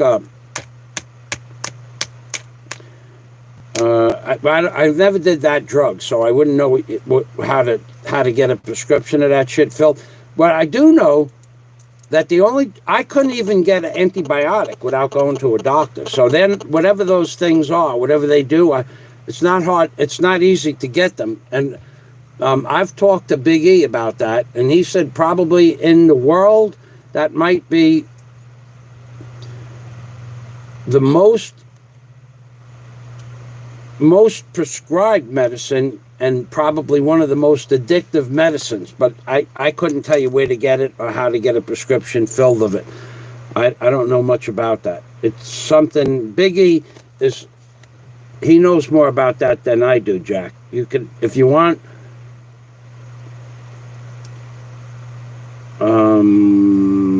maybe he'll do a show on that. I don't know, Jack. I don't know anything about that. Wuhan Institute of Virology upgraded to a level 4 reportedly in 2015. Yes. But the Russian colonel in charge of the medicine, and Paige High, that would be something I'd really like to send you, that a 41-minute video of, I'm going to open that up right now, and I'll give you the link. I'll put the link for that because I just sent that link out to myself. Oh, no, this is a different one. This is 11 minutes long. Okay, I'm gonna post the whole thing right here. Oh, I can't do that. Yeah, I could. I could do it right here. I forgot all about that.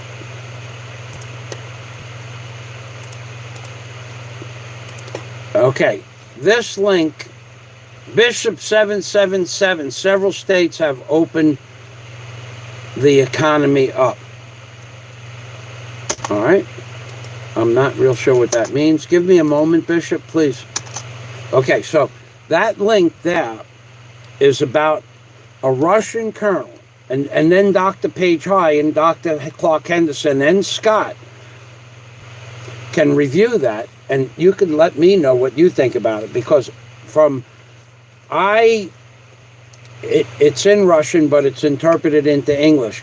But I listened to that word for word, and it also has closed captions on the bottom.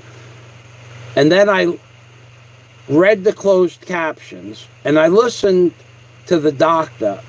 And this guy, for me, he appears to know what he was talking about. So that link, anybody wants to read about his opinion about depopulation and that what this is for, that would be something I would suggest. Jack Thompson, okay. Jack Thompson says, international mailing is shut down. I have that info.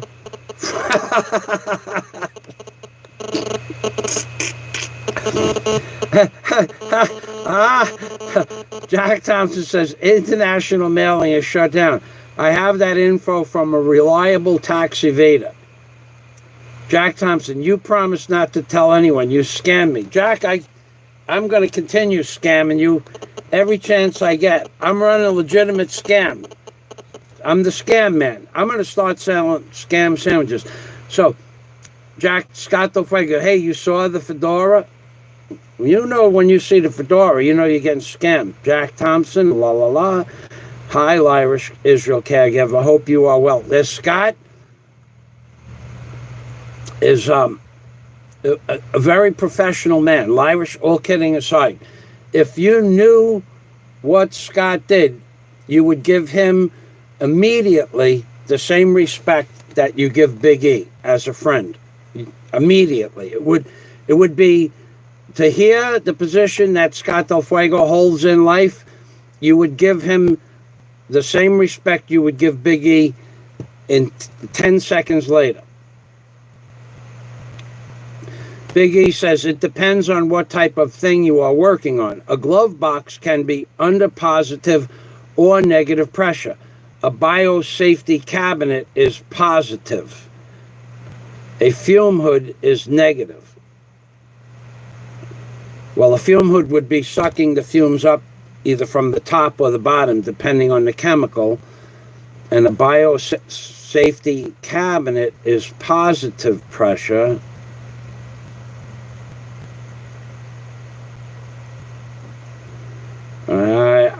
I think I'm reading it right. I'd have to look up the diagram to see if my mind sees it properly. Chi, of course, shout out. Hey, Chi, did you see Sab shout out I did? The clam shout out? Biggie says it also depends on the experiment, too. If you are looking to protect the experiment or if you are looking to protect the user. Right. Okay, that I got. Okay, so now I understand. So if you were looking to protect the experiment would be in a positive pressure, higher than the person outside the box, because then only pure air or oxygen or pure gas would go into the experiment. Because if it was negative pressure in where the experiment is, then and positive pressure where the person was on the outside, then biological entities could get into the tank. I got it. Thank you for explaining that. That is also true with isolation rooms. Right. That part I got. Positive or negative pressure. But I don't think about this stuff, but I can understand it from when you explained it like that, it all became clear. Not as clear as what they said on Google this morning about men fantasizing about other men's asses. That was just, there's a lot of unclarity in that field. Expat Prepper, welcome to the machine. Hello, Larry. Bishop, okay, so we're getting down to Bishop. Level 1 is washing your hands after touching. Okay, so that's what doctors and nurses do. What level 1? Shout out from Big E to Chi and from Chi to Big E. I've done several, Big E says, I've done several BSL-4s and countless BSL-3s, Bravo Sierra Lima 3s, used to be the highest level before it created the 4th class. I would actually, I often wonder when I see that on television how accurate those labs are. Maybe some of them are actual labs. Shout out to Chi. Shout out to Chi. Pinoy Hoy. Shout out to Pinoy Hoy. Shout out to Chi. Shout out. Chico says, Justin, ads so long. Wow, there's ads for this? Oh, go figure. I did a live stream the other day. It got 226 views. Let me tell you what YouTube gave me for my AdSense for 226 views. 2.3 cents. That's what I earned on my AdSense for 226 views for a 2-hour live stream. 2.3 cents. Bishop 777, make China pay for our loss. I don't think China had much to do with this. I don't care what anybody says. I don't believe it. Now, Big E would probably know more about it, but you could ask him, but he's not going to be able to share all his knowledge on the topic. But me personally, what I think goes off the conspiracy deep end. Jack Thompson, oh God, can we return to talking about Big E Sphinxter and stop talking about my ass fetish? We could do that. So back to the topic at hand. A few weeks ago, an entity came on YouTube and was talking about Big E Sphinxter repetitiously. One mention of a sphinxter after the other, several in one particular blog, and then that entity was talking about another blogger. So to get off of Jack's ass and into the Big E Sphinxter quagmire. So the entity that was talking about the Big E Sphinxter, that in and of itself is typical common verbiage from that entity. So Very common, especially with the Big E.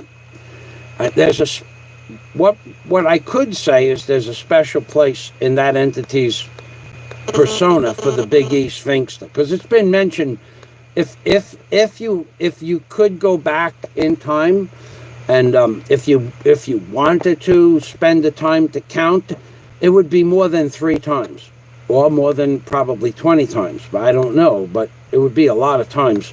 The mention of the Big E Sphinxter and the Big Kevin Sphinxter as well. That those Sphinxters have been mentioned many times on YouTube. And so we're not going to talk about Jack's ass fetish anymore. We're back on the men. And then when the Sphinxter itself was being talked about, the Big E Sphinxter more specifically, the curtain. There was a curtain, and the curtain fell off and everybody's eyes were wide open. And you saw, while the Sphinxter was being discussed, an entity playing with his Komosikiana. That's the truth. That's what happened. And yet,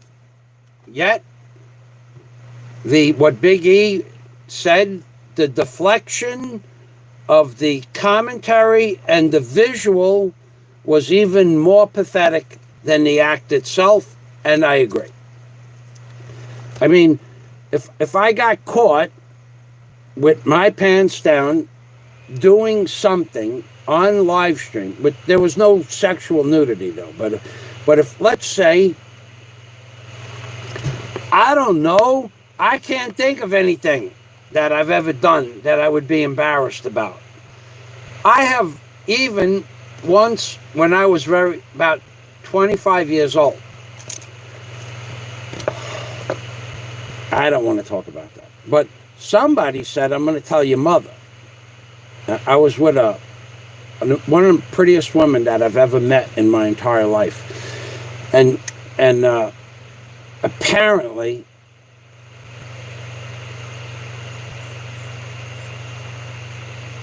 somebody thought my mother would be interested in that information because of who the woman was. And I says, what do you think my mother is going to do that she finds out that I am dating that woman? What do you think my mother is going to say to you? Because this woman was probably one of the most sought after women in the neighborhood. And I don't know why she liked me, but she did. And so, but I did not talk about it to anybody at all. Not once. That I didn't even know anybody knew. But somebody found out and said, I'm going to tell your mother. And I'm going, what do you think my mother is going to do that I'm dating that woman? What do you think she's going to do? She's going to just pat me on the back and say, that's my boy. And my father, he's going to go to work and tell everybody, remember that? And that woman that you saw when you came to my house, that's Michael's girlfriend. That's all you can't embarrass me. I've never done anything on YouTube that would embarrass me. Nothing at all. No matter how stupid, no matter how ridiculous, no matter how adamant, no matter how creative, I have never done anything on YouTube. Not my Rabbi Drew Barker series. Nothing that I've ever done on YouTube would I be embarrassed about. Nothing. However, that one incident, if I got caught doing that on YouTube, I would not show my face on YouTube. I don't know if I'd ever go back on YouTube, to be honest. I don't know that I could work that out inside my head. I think I would just want to just stop doing YouTube, but no, that didn't happen. And that's okay. That's a choice. But that incident that brings clarity. That brings clarity to the persona or the mental perspective from that point of view.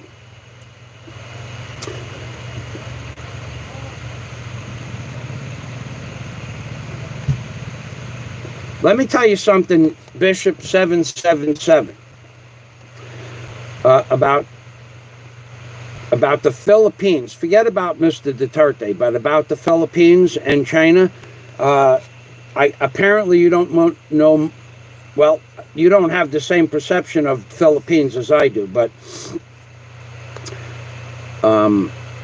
where I live, the Chinese people have built several of the most beautiful and luxurious hotels in Bohol. Several. Not, and when I say several, we're talking 3, 4, 5, 6 from just one Chinese entity. How do I know this? I know this because I associate with those people to some small degree. So they have built several of the most luxurious hotels, and they may be under the guise of a Filipino. And that Filipino might even be a politician. And he's a partner, 60% partner in all of those ventures. And maybe he gets 60% of the profit, probably more like 10%. So I know another Chinese guys. So that's just one Chinese entity that built several of the most beautiful hotels.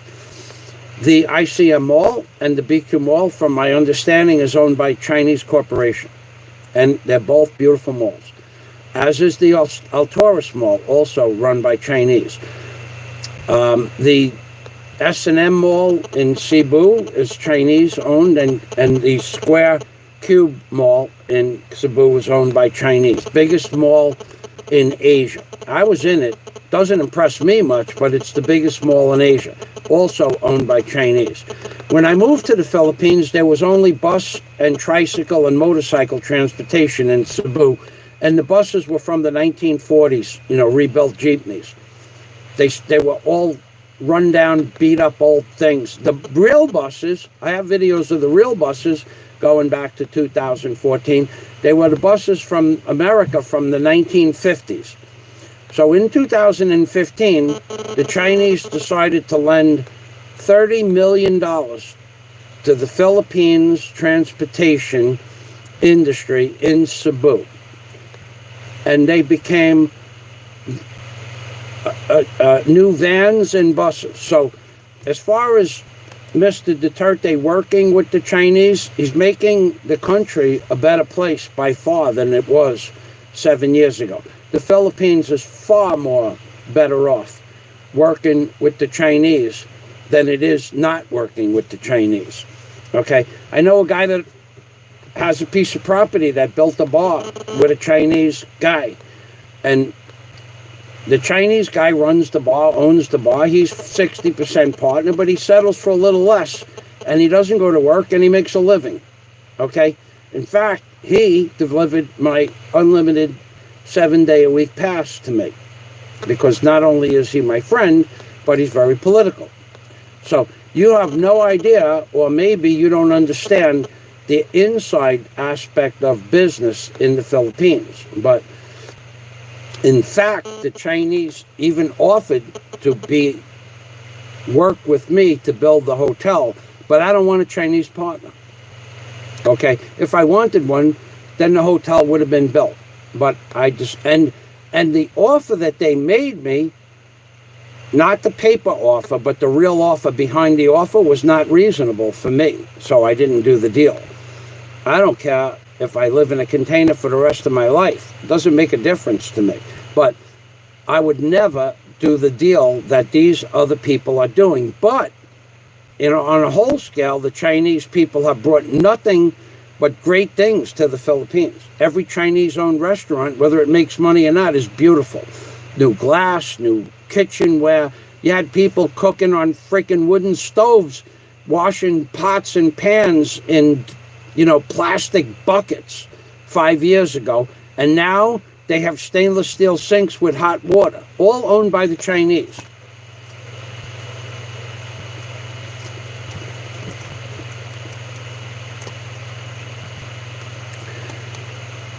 Expat prepper with the jokes. I like those jokes, Larry. I'll get to that in a minute. Big E, the deflection is even more disturbing than the act, in my opinion. Oh yeah, says Chi. Pale corpse like atrophied legs are my weakness. Jack Thompson, there's a place in this world for you, baby. You know where that place is. Get your head right in there I don't care if you go blind again. My lawyer once said, Jack Thompson, stop denying the crime. It only makes you look more guilty. Big E says, LOL. Jack Thompson said he cemented himself into the most disturbing video ever seen on BOP, the bottom of the Philippines. Definitely a lowbrow video, lowbrow opinion. Bishop, please post anything you want about the states that have opened up to work. I would appreciate that so people would know. Hoodwinked by an angel. Michael, okay, that's me. Okay, Bishop, family members have gone back to work. Stimulus checks are on the way. Page High will do. Okay, so Page High, thank you. Expat Prepper, hello, Fazio. Hello, Expat Prepper. You want to protect the experiment? Like, for example, if you were trying to inoculate some sort of growth medium with spores to produce mushrooms. That's correct. You want to use a laminar flow hood with a HEPA filter with a positive pressure. Okay, so you guys can talk about that. Jack Thompson, Scott Del Fuego says to Jack Thompson, I think the white translucent legs possibly were saphonified.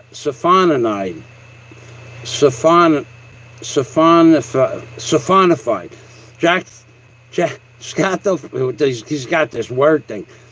Scott Del Fuego says, Jack Thompson, I think the white translucent legs possibly were saphonified not by the soil alkali in a shallow grave, but the moisture and alkali environs of a dark, dirty bedroom. I don't know what the hell Scott is talking about there, but what he's talking about is the lack of sunlight. That I know for a fact. There's no ultraviolet going on in that place. Pinoy Ahoy, hello. Hello to Jack, hello to Pinoy. Jack Thompson, I actually understood that. So what you are saying is a man... Okay, Jack Thompson, I don't even know where you're going with this. You said the word man. Jack Thompson says to Scott, I actually understand that. So what you're saying is that a man that stays huddled away in a dark, cool room would cause crypt-like appearances in the lower, least used lower appendages. I don't want to go there. Escaping to the Philippines. The real Larry is here. Welcome to the machine. Sup, Mike? Yeah, I've heard stories about you too, but me, you know I like you, Larry. Even though you talk to me, when I asked you for a piece of information, you didn't give it to me. That's okay. You don't have to do that. But I like you. But I've heard bad stories about you too. You've heard them too. I don't have to go over them. No, I don't think that about you, Larry. I just want you to know, I don't think anything close to the bad stories I've heard about you. In fact, that doesn't bother me at all. But the fact that the stories exist bothers me. And I've never said a bad word about. I would never agree with the stories that I hear about you, and I wouldn't disagree with your way of life, not one bit. Not one bit. I wouldn't do it, but the fact that you make a living and you make an entertainment aspect from it, 2 thumbs up, baby. Jack Thompson. A snorkel needs moisture, otherwise it will dry up and shrivel and will be rendered unusable. Let me try to get down to the bottom. I went to a massage spa today, and the sign said, beat it, we're closed. That's the Larry from Escaping to the Philippines that we all know and love. And Larry is the man who comes to the Philippines to meet as many beautiful Filipino women as he can, and he is successful at it. And the jealousy that surrounds Escaping to the Philippines is effing amazing. And we know why that is. There are, let's call Larry from Escaping to the Philippines, when it comes to dating beautiful women, let's call Larry an overachiever. An overachiever. So only someone does now. How do I know Larry is an overachiever? Because he's at that age, he got enough money, and he's got a bubbly personality. He's an overachiever, definitely an overachiever. And when I was his age, I don't think, I don't know you, Larry, but I think that if I was your age and we went back into the 80s, I think we would be best friends. I got to tell you. The crew that I was friends with, very open-minded and very, everybody had their own business like you. Everybody had their own business. Everybody had enough money and a little bit more. And when we went on vacation, we tore it up. And I'm talking about the Bahamas, Key West, back in the 70s, the early 70s, talking 73, 74, 75. I was 17 years old when I hit Key West for the first time. And Fort Lauderdale in 1973, we went from Fort Lauderdale to Key West. We spent, I guess, 3 weeks tooling around down there. We went back almost every year or every other year for 5 or 6 years, till 1981. 81 was the last time we went down to the Keys as a group. Yeah, we had a lot of fun. So what you do and what I've heard you do, and people bitching about what you do, two different things altogether, man. The fact that the jealousy runs rampant. In fact, I've even heard stories about people that were jealous about you that are fantasizing about other men. Yeah. Larry says, I'm infamous. Everyone talks shit. Yeah, that's true. No, Larry, what it is, and to be honest with you, I'm not even being facetious. I'm not even exaggerating. Okay, I'm going on 65, but I would play with you.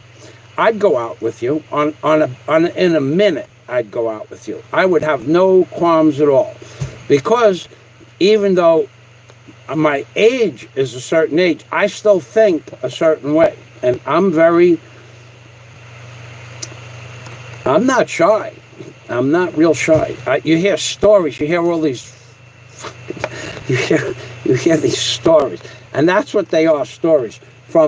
Usually the stories are from very small people.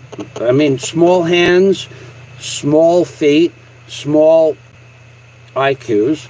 And they're very proud of their small hands and small feet, because it saves them money, because they can wear small shoes and wear small gloves. So usually the same people who have small hands and small feet and small IQs are jealous of people that go out and are overachievers. That's what it basically boils down to. The fact that I get called out for being one of the most creative people on YouTube and some of the most unique ideas on YouTube. Shout outs from the deep. Shout out. This is Canoy Rock. Shout out, Shaunoit. Shout out, Sab Clam. Shout out, Honeyco Gardens. Shout out, Warren H. Bowie. Shout out. The fact that I did that, and I'm the first person in all of the history of all the world on YouTube to give shout-outs from the ocean, 1 minute shout-out. Nobody else has ever done it. Nobody else has ever said the word shout-out while swimming in the ocean, showing people the beautiful underwater sea. And then what do I get? I get criticized as being insane for doing that. And yet it's one of the most creative things that has ever happened on YouTube. So how do I take that? I take it from the small-minded, small-handed, short-thumbed, feet person that it comes from. That's how I take it. That's exactly how I take it. I take it with a grain of salt. The fact that the person had the balls to even mention my great shout-outs with a negative intonation shows me, besides the other mental complications, shows me that the person doesn't have any creative attributes. It's just I don't, you know, only, I don't know how to categorize that. All I know is that when somebody isn't creative, they are typically very jealous of people that are very creative. And it goes to Big E being an overachiever. Larry, escaping the Philippines, overachiever. Steve Montelli, dating, going back and forth to the Philippines. Why would it bother anybody that Steve Montelli made 34 trips or whatever it was to the Philippines? Why should that bother anybody? Why? I mean, no, seriously. I'm asking everybody on my live stream, however many people are here, 12 people, I want somebody to tell me why it should bother anybody that Steve Montelli made 34 trips to the Philippines. The way I look at that is success.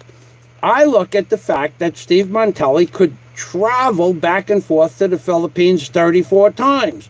I don't say, why is he wasting his money on 34 trips? That doesn't even enter my mind. It's not wasting your money. He might enjoy flying. Who the hell knows why he does it? But he does it. What business is that of anybody's except to give him kudos that he has the money to fly back and forth for 2-week vacation. Maybe he has real important stuff to do and has to go back to America. But the small-minded people with the small hands and the short thumbs and the little feet, they can't see the bigger picture. That's what Jack Thompson says all the time. Those guys can't see the bigger picture.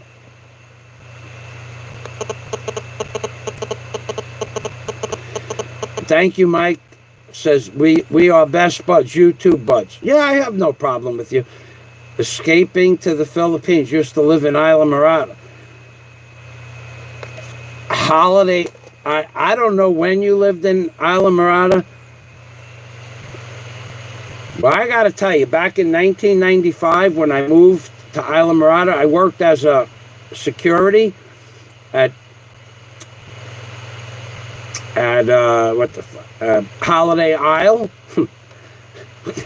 and Bartender's Weekend. How many Bartender's Weekend have you gone to? Now, if you people out there want to see sickness, you want to see a place where women and men come, bartenders, women and men bartenders, fly in from every single country in the world. And well, it's all right. So you lived there, escaping to 2014. Well, I was there a little bit before that. I've been there since 1995 to 2013.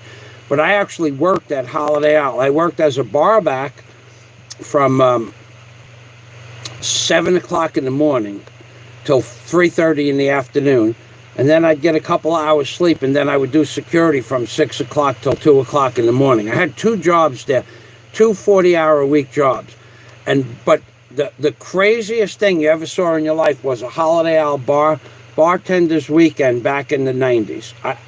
And they were all the same, 95, 96, 97, but I didn't work there in 96. I just went there in 96, 97. I went every bartender's weekend.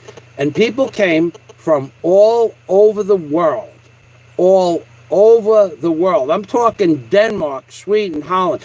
And the bartenders would do all their tricks with the bottles and tossing lemons around and ice cubes. Guys could hit a shot glass with a cube of ice from like 10 feet away. Bing, bing, bing, bing. And they go, how the hell did the guy do that? And the girls would get up in their string bikini. They had the wet t-shirt contest. There were 7 bars on the property.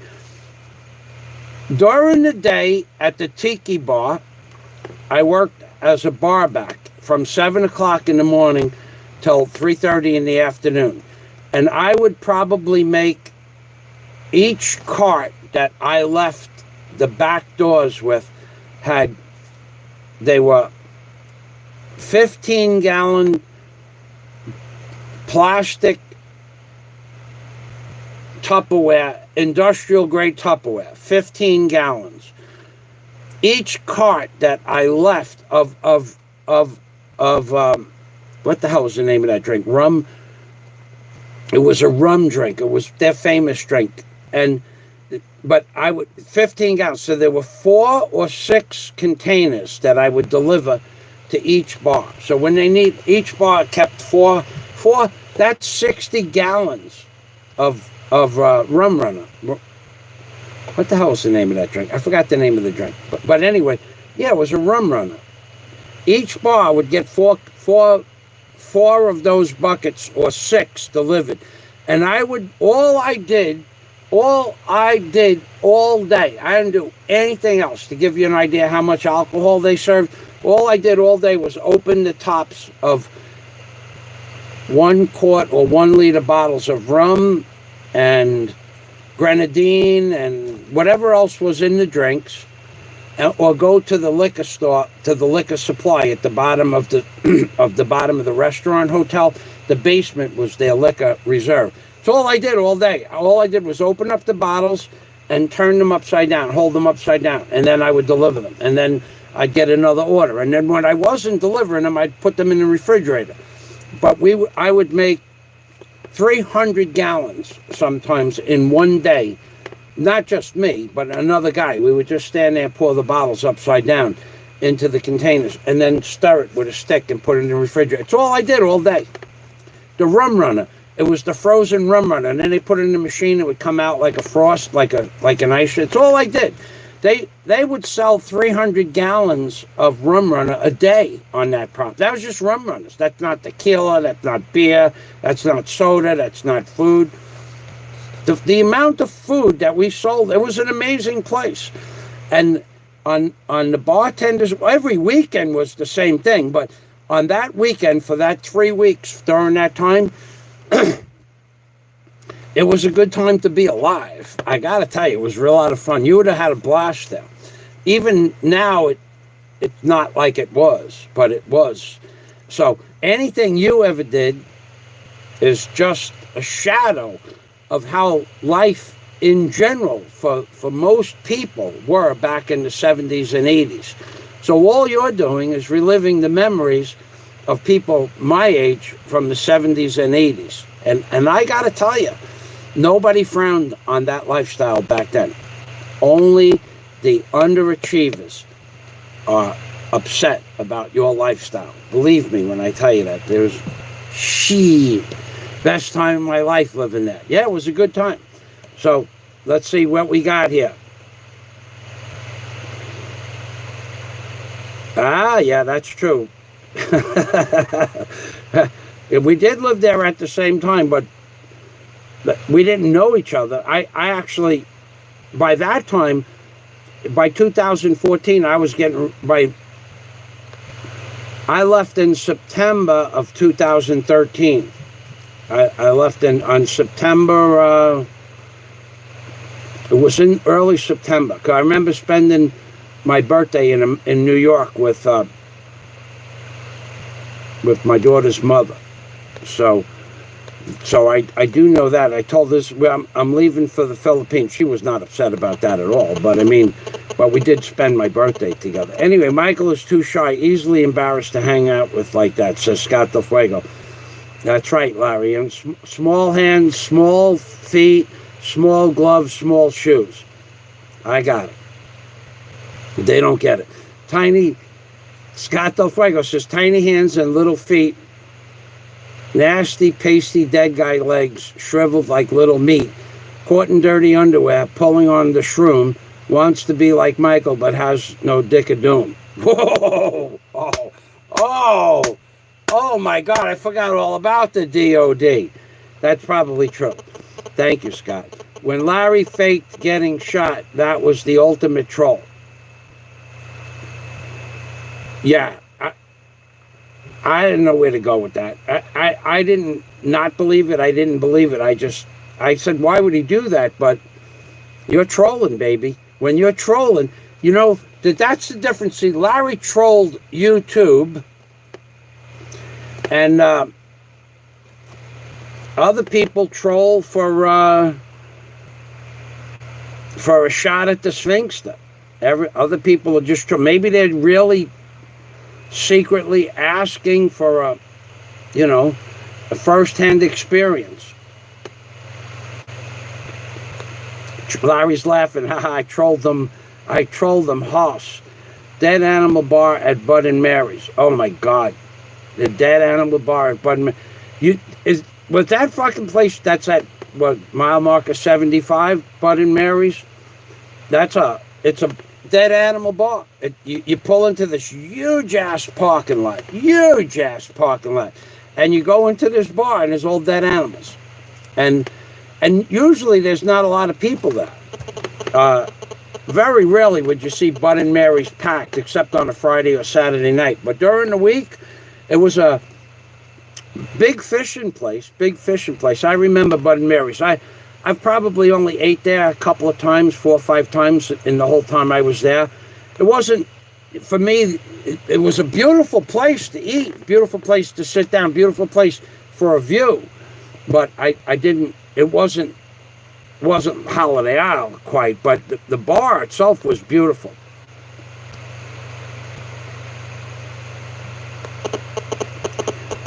It was epic. Larry actually had it printed in the newspaper. It was an epic troll. Google blogger shot on Mac 10. Okay, so anybody wants to see Larry's perfect troll. Best time in my life living there. It was a lot of fun. And the reason why it was a lot of fun is because everybody that lived in the Florida Keys was a successful or semi-successful businessman that just was open, had an open mind. I mean, there wasn't anybody on my block, nobody on my block that saw what was going on with whatever was going on. Nobody cared. And you would think that people would. Nobody cared. No matter what anybody did on the block, everybody on the block had something going on. Nobody cared. Just one person bitched about my equipment once on my property. Well, he bitched a lot. And the inspector that would have given me a fine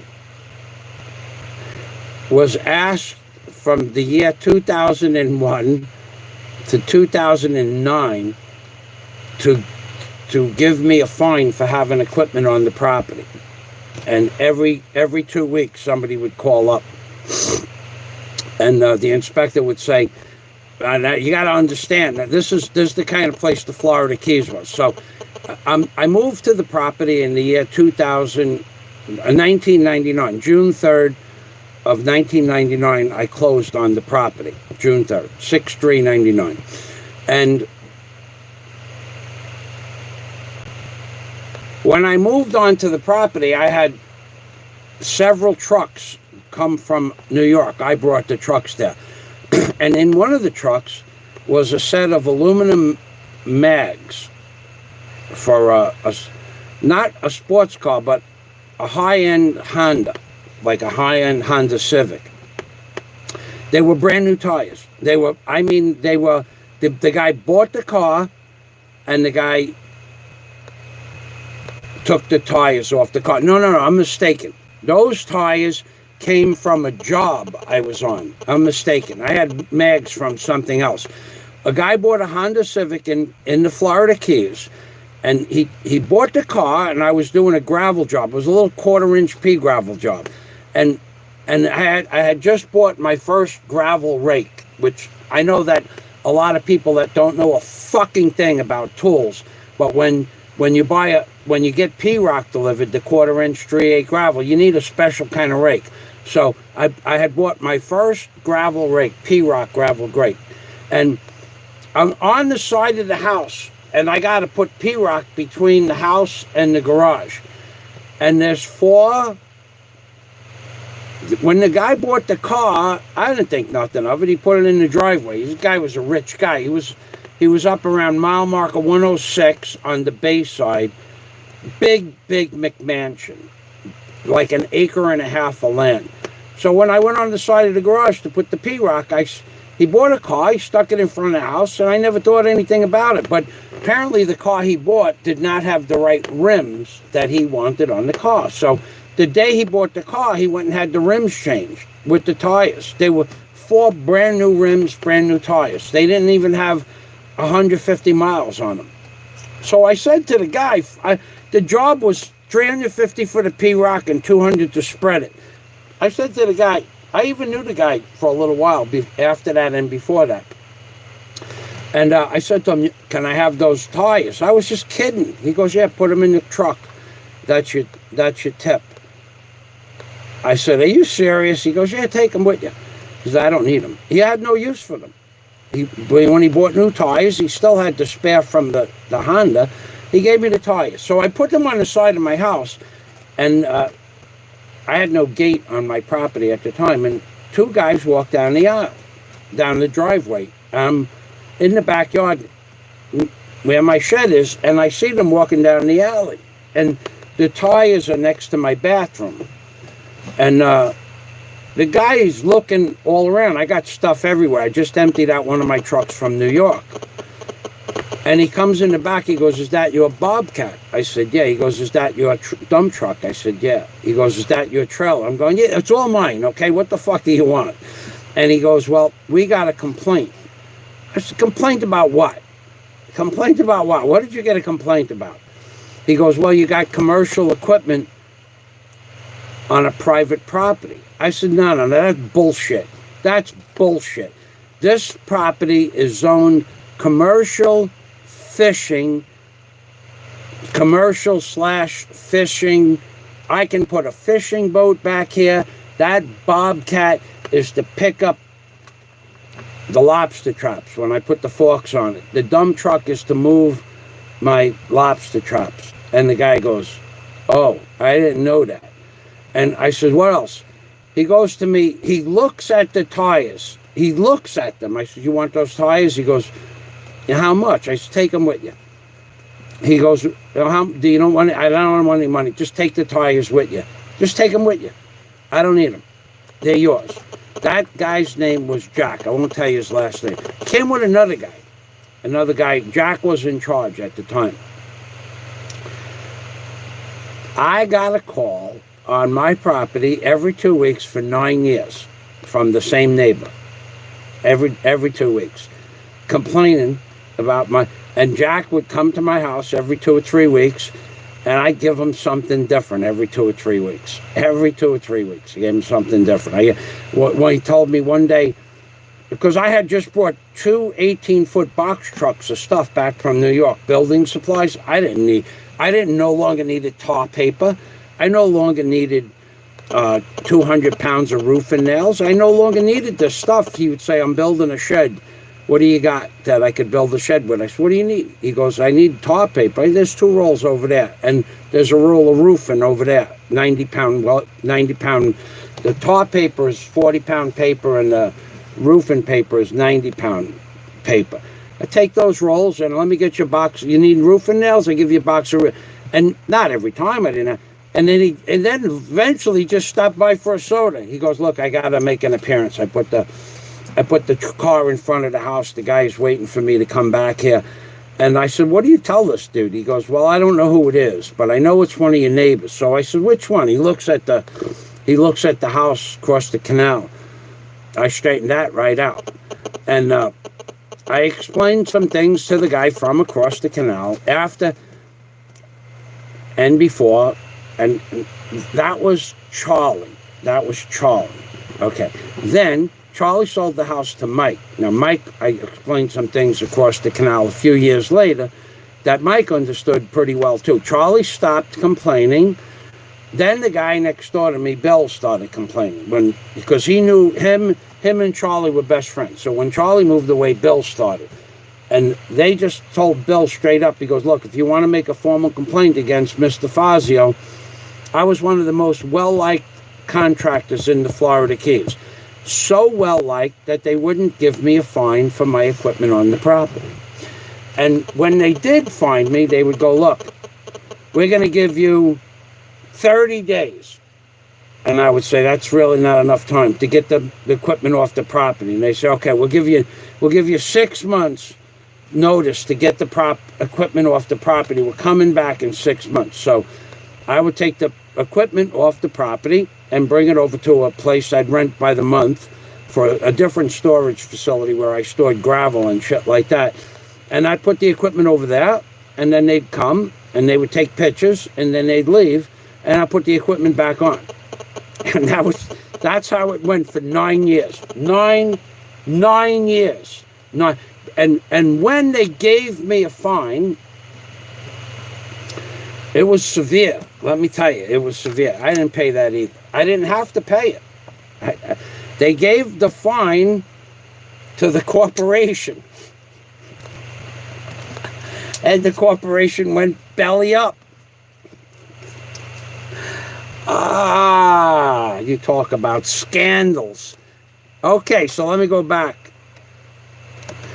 So, escaping to the Philippines. Philippines on demand. Welcome to the machine, Larry. John, you Fiesta Key. That was at mile marker 50, I think. Wow, Fiesta. Oh, Marathon was at 50, that's right. Marathon was at 49.50. Fiesta was up a little bit further. Mile marker 79. You can still live there. You can smoke there. All locals. Yeah, that's what it was. Pretty much all locals. I got picked for the draft. Philippines on demand. Scott Del Fuego picked me for the first round quarterback on the draft. Thanks for stopping by. Philippines on demand has a channel. If you like football, apparently he's sports motivated. I don't know anything about football or sports other than, and ladies and gentlemen, Jack Thompson says, everyone thought Larry was dead. Then he popped up on a live stream laughing his balls off with a hot chick in the States. LOL.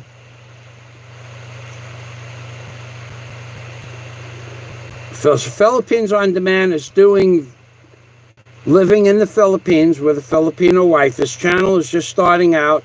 So if you're not familiar with Philippines on Demand, and you like, he did yesterday and today, he did the NFL picks, and where other men, I don't know anything about football, where other men that I think knew about football were talking about football, and I heard something about the Minnesota Vikings, but I won't watch that because I don't know anything about it. So I don't know if it's true, if it's not true. It's not important to me, but if it's important to you to know what the picks were, Philippines on Demand would be a place to go there. All right, Shiny Music Vlogs, thank you for stopping by, and you too, have a nice day. All right, Larry says, gotta run, be safe out there, everyone, and Big Mike, behave yourself, peace. Thank you for stopping by, Larry. Sucks when you're going back. When you're going back. I'm not going back to the States. Oh, okay. I thought you were talking to me. All right, Larry, see you later. Thanks for stopping by. Philippines on Demand, Jack Thompson says hello, and Philippines on Demand. So what I'm going to do now is I'm going to go, but I want to leave you with this thought. I want to leave you people. Let's just say, let's try to think about someone, an entity on YouTube fantasizing about a giant sphinx, because those were the words that we used just before we got a visual on an entity playing with this Komosikiyama.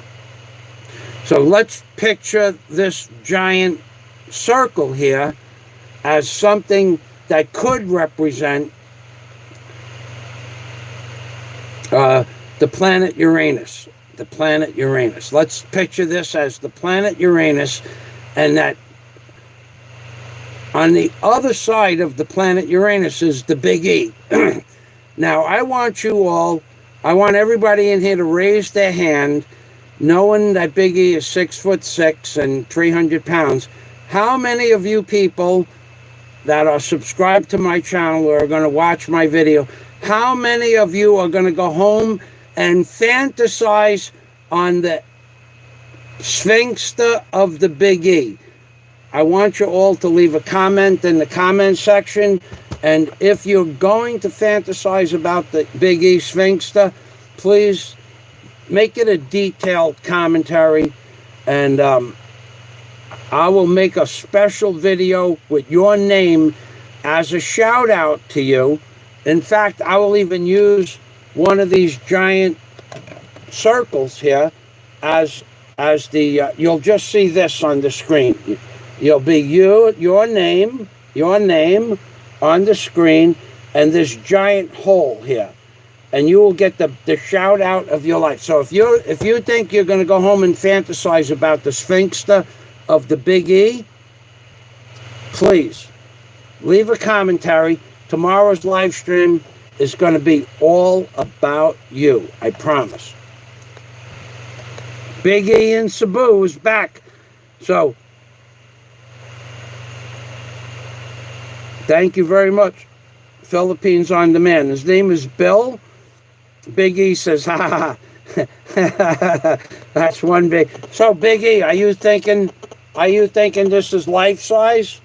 I mean, will this be, I mean, if someone goes home, Big E, I tell you what,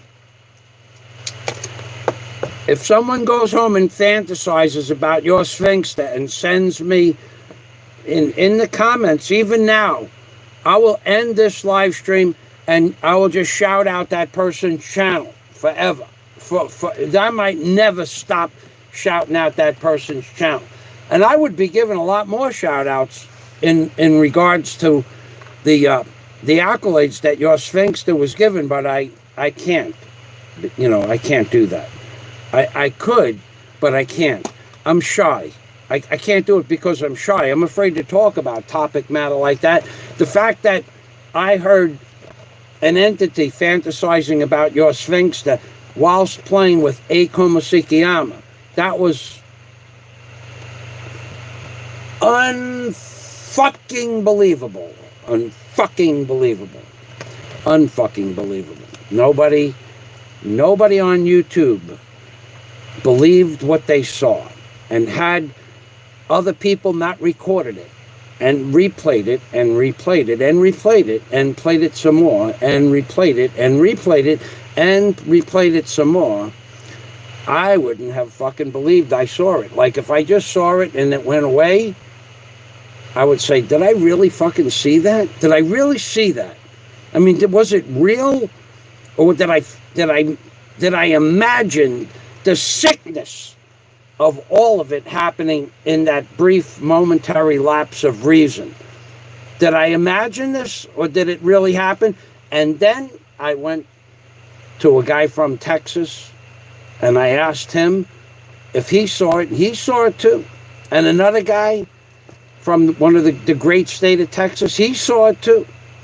That fucking video went from the Florida Keys all the way up the fucking to North America to the very end. Might have crossed over into Russian territory. That's how fucking far and fast that video went viral. I bet you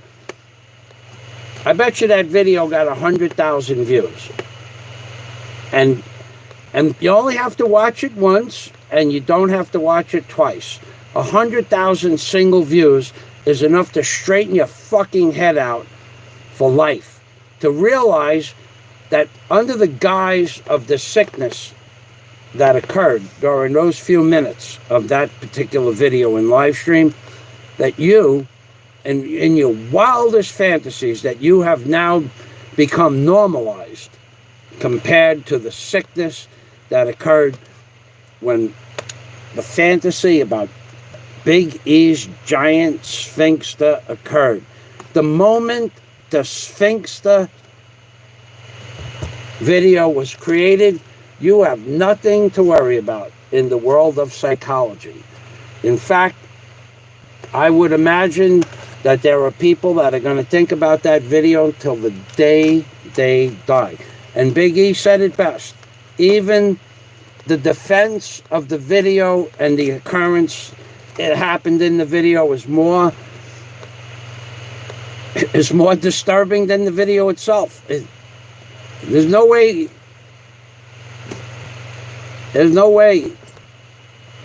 No way that you could define the sickness that happened. Those few minutes of YouTube history, the epitome, or the,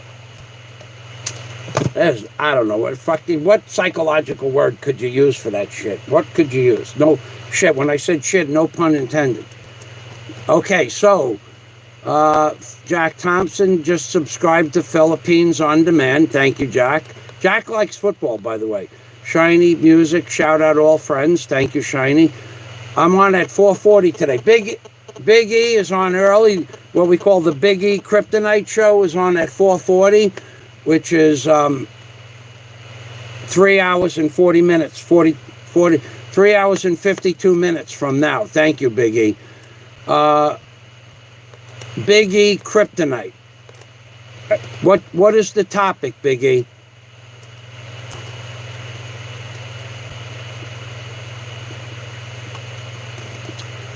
I heard another story. I won't tell you. I'll leave that story for another day.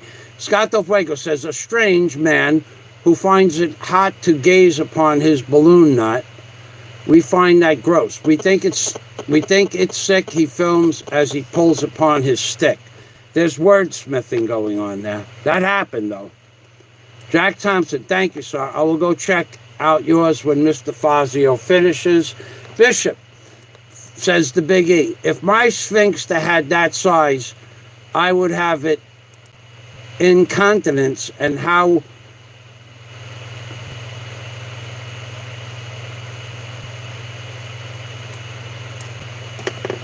that's an amazing statement.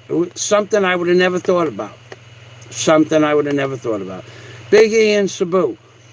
A little bit early. Okay, I will crash the party, says Philippines On Demand. The Sphinx must have come off the Brooklyn Bridge. Actually, these nuts, these are called seeded nuts.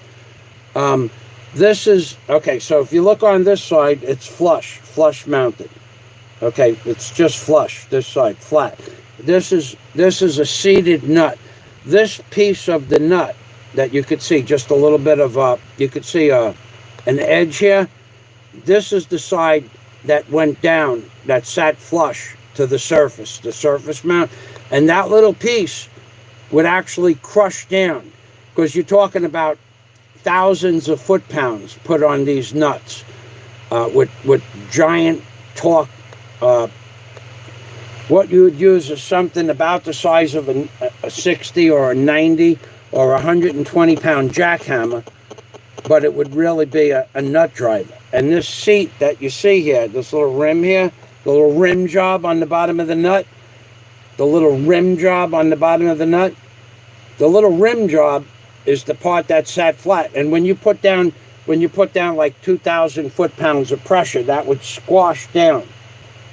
And that would allow for the expansion and contraction of the stud and the nut, and hopefully it wouldn't loosen up. And then sometimes, in a lot of cases, we would double nut it. Sometimes we would just weld a little bit into the threads of the stud. It depended on the job. But these nuts actually came off. We were putting pipeline together somewhere, but we were also doing a section of a bridge. So these came in by the crate. They came in crates with paper, like a cardboard, a cosmoline. They had actually cosmoline on them. And they came in on a cosmoline crate, so they didn't oxidize. They were very shiny. They're very expensive, things. You think that this, I don't know what these things cost, but they're not cheap. It's not like I got a cheap pair of nuts. These things probably cost like $30 a piece. With the, how much would they cost? I could look it up. 2 1/4 inch galvanized nut cost stuff. I don't know what they would cost.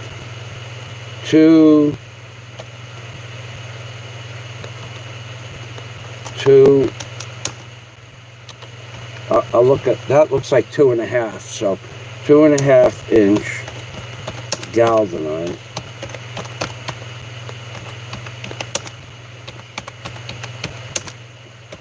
hot dipped.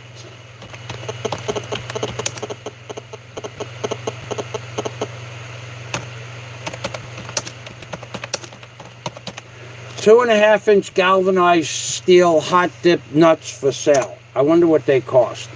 All right, here they are. Not that expensive, actually. No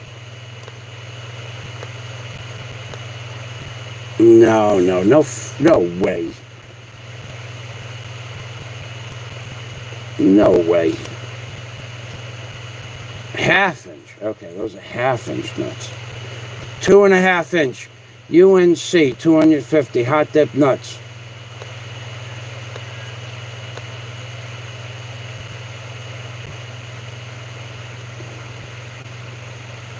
No, I don't believe that.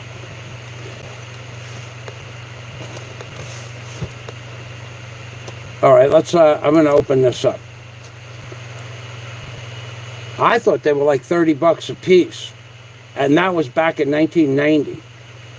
There's no way. I don't know if I'm looking at $75 per nut or 70, because it says packages of 250. I guess you have to buy packages of 250. Square, those are square nuts. Octagon, square nuts. 2.5-inch.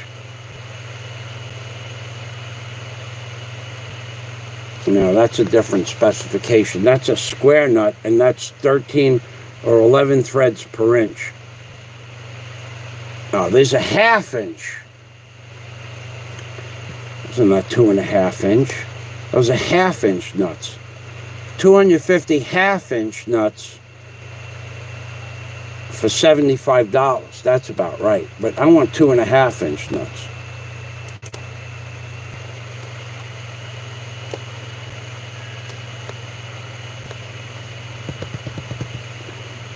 I'll look it up one day. 2.5-inch flat washers. No, it's not easy to find a 2.5-inch hot dip galvanized nut. These are all half-inch, 24-inch long bolts. No, that's not what I want. I'll look it up one day. I don't know what they cost, but I think they were like $30 a piece in 1990. Big E. Big E show is at 4:40 this afternoon. Patrick Barker, welcome to the machine, Patrick Barker. Thank you for stopping by, and thank you for saying hello. Thank you very much. We're doing well. I'm shortening my show. Says Big E. Big E. Is anybody on now that I can send people over to? Or you can leave a link for anybody's show, Big E?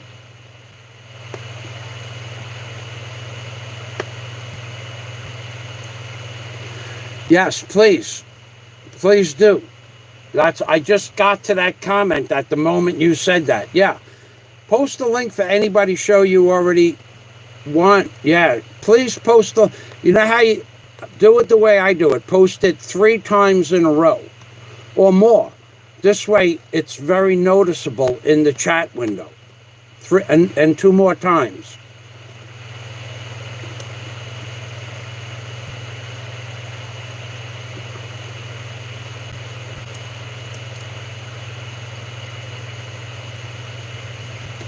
Yeah, baby. That's right. Chi talking about... I saw some of Chi's show while I was falling asleep. I was really tired yesterday. Some of the work I did, thank you, Big E. So here's the link that you see for Big E's channel. And every day Big E does... What is today's topic about, Big E? To get off my nuts. And how much nuts cost. What is today's topic? 13 thumbs down. What is today's topic? I'll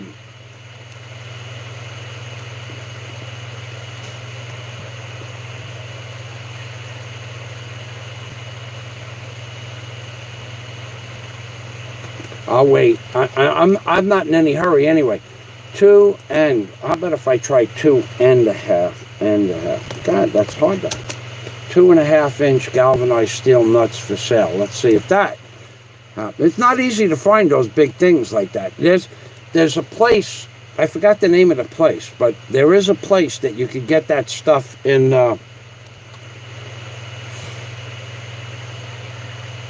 Freeport. Freeport. There's a place in Freeport that sells this stuff.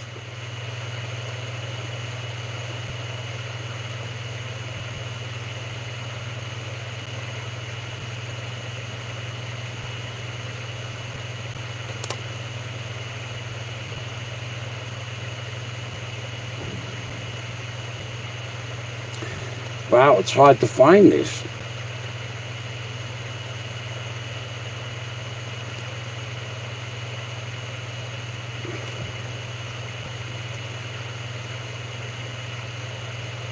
All right, let's look at just a 2-inch hex nut. No prices.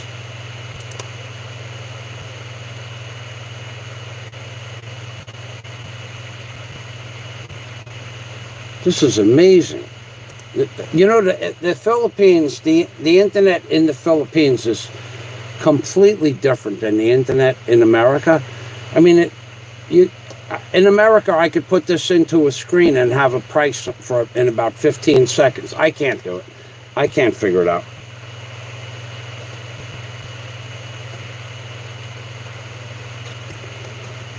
Okay.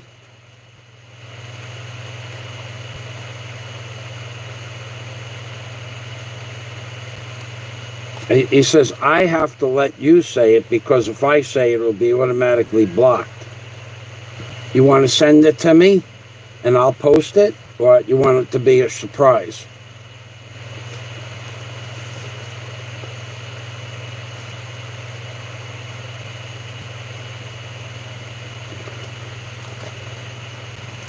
Now I'm really interested. Now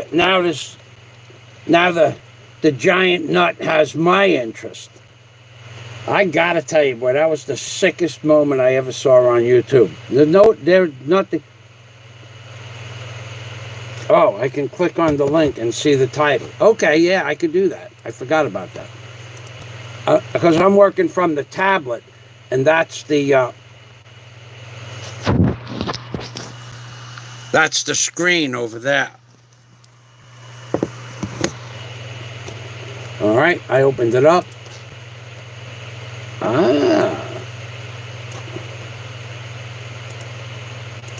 So I'll just, I know what I'll do. I'll just put the damn thing right up there with the link. I'll put the name.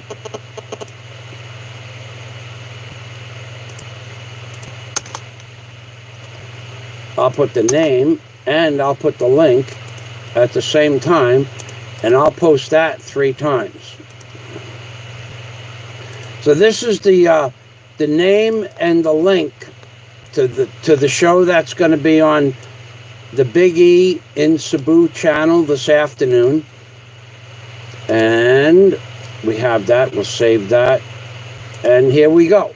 Where am I? I'm over here. I forget where I am a lot.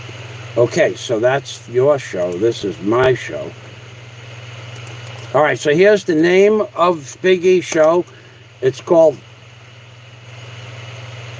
Fuck Off.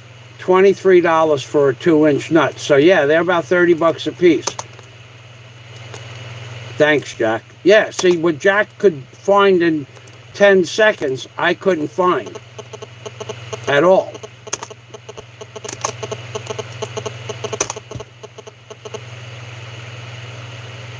$23 for a 2-inch. So probably well over $30 for a 2.5-inch nut. Let's see what size this is. Now we're going to get criticized for measuring the size of Big E's Sphinxter on YouTube.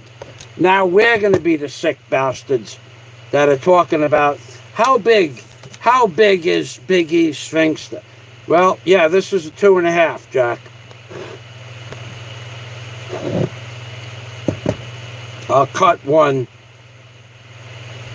We won't tell the idiot what cut one means, but I'll cut one. We got a 2.5-inch nut here.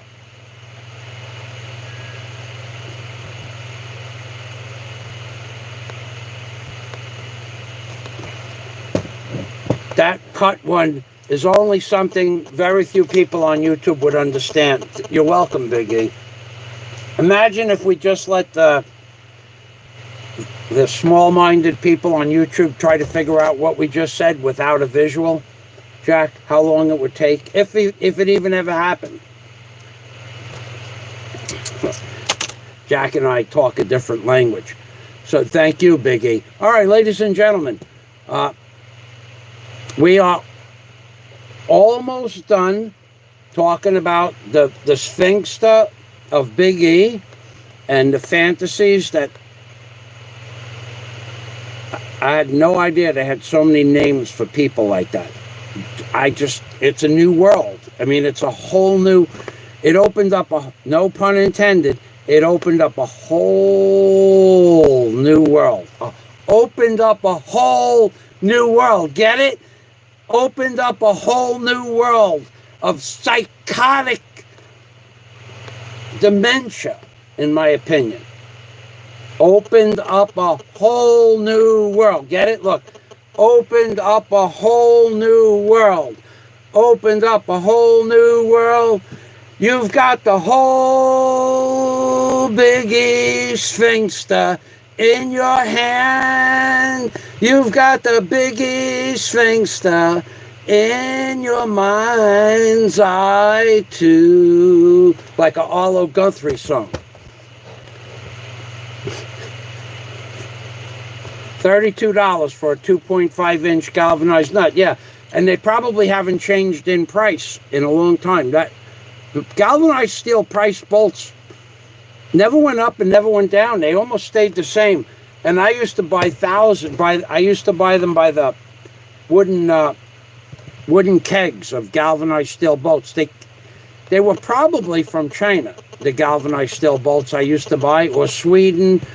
You know what I ought to do? I ought to go look for a timber bolt, a real one. Like I have 30-inch timber bolts in 3/4 and 1 inch. I'll go get one of those, and I'll show you what men do for a living. Not Jack, because he knows what men do for a living, but how men work for a living.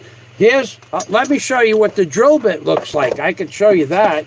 Because I got to drill a hole in something. I just brought this in the house. I got to drill a hole through the container for a wire. Here is what the drill bits that men use for a living. Now, you people think that you're manly. Some of you people out there think that you're manly. This is what the drill bits that we use. This is not a big drill bit. This is a drill bit for a bulkhead job. For timber, this is like 8 inches of timber, but the drill bit is 3 feet long, 3 foot long drill bit. This is the kind of tool that men, not boys, not children, not sissies. This is the kind of drill bit that men use. So on the end of this drill bit would be a 3/4 inch minimum reversible drill, or 1 inch reversible drill, or 1 horsepower reversible drill. The problem with that is when this drill bit hit a 60 penny or a 12 inch or a 10 inch spike, when this drill bit hits a spike and you're on the end of a 1 horsepower Milwaukee drill, it will twist you around and crush your body between the 24-inch arms on the drill and a wall. So you got to have a good trigger man to keep you alive. While this drill bit will kill you. This drill bit, the drill will turn around if this bit jams up, and it'll break your back, or it'll break your arm, or crush your hand, or smash your fingers. This is, you think that drilling a hole, oh, what's the big deal, drilling a hole? Go ahead and hit an old rusty spike in an old piece of timber, and watch the drill bit stop, and the drill with 2 men, 1 on each side. Watch the men turn around. The men. I've seen people break their arms, crush their ribs. I've seen people go straight to the hospital when the drill bit hits a bolt. So you got to have somebody that's quick on the trigger, as opposed to somebody that's quick on the trigger. But we won't talk about that. I actually got to drill a hole in something, and this will go through everything all at once. So I just want you to know that's the kind of tools that men use, as opposed to boys or children or sissies. Sissies don't use drill bits like that. Not in that way, anyway. Not with tools attached to them. Oh, yeah, a good half-inch whole hog will break your arm. Oh, I got a whole hog out in one of the containers. And, usually you're using a whole hog in some tight spot. That's what fucks you up. That you're in between two joists, or even less than 13 and a half inches between the joists. You're in 8 inches. You got enough room for the whole hog. Oh, it'll bust your arm.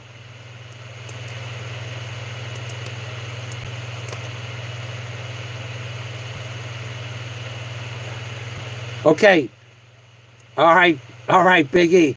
Hell, covert actions in the Marines didn't give me the nightmares, but the bishop singing about the whole Sphinx in his hand might just do it. Hell, I'm going to doze up on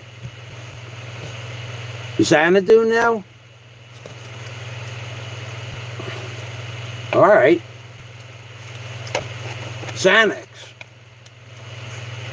What the fuck does that say? Xanax. You don't do Xanax. You're full of shit. Okay, Michael, you nailed it. Jack Thompson. The Timberlick screws are what I work with daily. Timberlick screws. Yeah, owning tools is very dangerous. Working with tools that you don't know anything about is even more dangerous. And working with drill bit. Now that drill bit's not a big drill bit. If I remember, I'll bring in a big drill bit. I have no use for that drill bit. Well, I do. What I have to drill through actually is about 8 inches of material. So I brought that in. It has to go through the house, through the frame of the container, and a wooden frame that's inside the house for insulation, which is about that far. And then it has to go through a kind of a barrier that I have outside. And so it has to be that long, the bit. But other than that,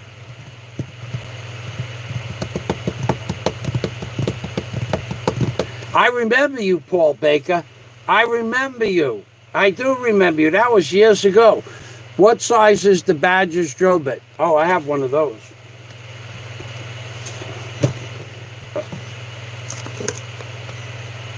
Uh-oh, we have...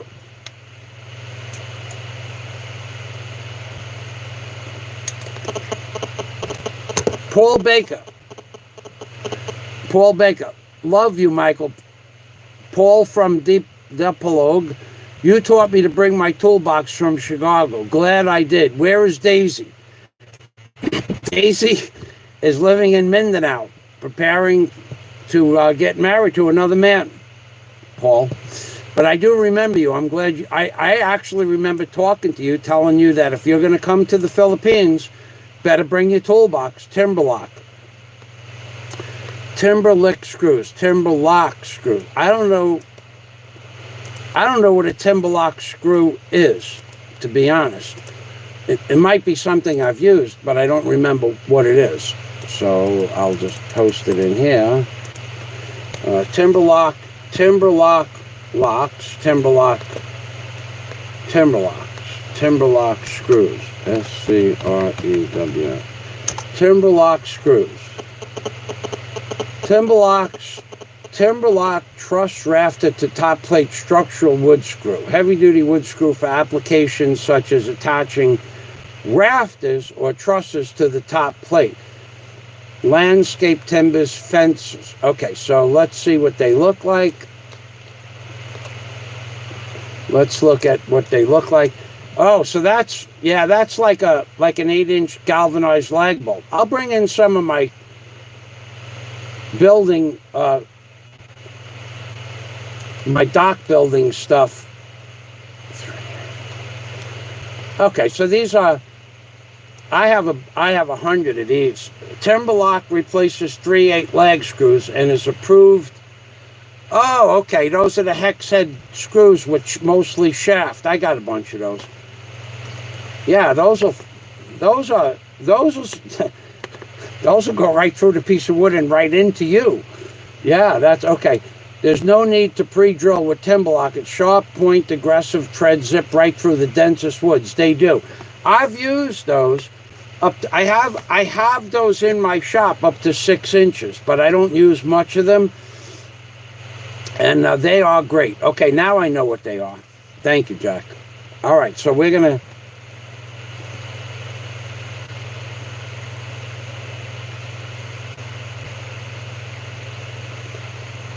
Two-and-a-half-inch nuts are hard to find in Chicago. Well, the only place you'd be able to find those, Paul, are from a company that specializes in marine construction materials. Any good company would be able to order them for you. They probably don't have them in stock, but there is Acme Nut and Bolt Company in New York City on 36th Street in Long Island City, which was 1 block away from Aviation High School. Has, if you wanted to order hardware, any kind of hardware in America, Acme Nut and Bolt on 36th Street, 1 block away from Aviation High School. It has every chemical or every metallurgy quality nut and bolt ever made in the whole world, in stock probably. And I mean, aircraft hardware, marine hardware. Okay, you have regular nuts and bolts, then you have good nuts and bolts, then you have quality nuts and bolts, then you have marine nuts and bolts, and then you have aircraft nuts and bolts. And this company has every... I have never been to that company ever, not once in my whole life, that I wasn't able to buy every piece of hardware I wanted when I walked through the door that day. That wasn't in stock. So, but for the marine bolts, I bought them in kegs, and they were a little bit cheaper than to buy there, because they had to order that stuff. They had them in stock, but only a couple, like 100. But I would order kegs of the bolts. So when I ordered a keg, it was like 125 pounds of bolts, whatever came in there. It was by the weight. Same thing with the nuts and the washers. So I would just sort out, make an order, and buy 1,000 pounds of nuts and bolts and washers at one shot. And then I'd just store it. And then when I needed nuts and bolts, I just went into my cash for nuts and bolts. That's what men do, by the way. Men do stuff like that. Big E and Cebu. LOL Jack Thompson.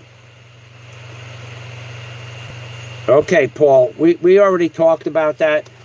I'm going to end my stream. It's 3 hours, Paul, not to cut you short, but if you want to watch my take, it's in the first hour somewhere of the live stream.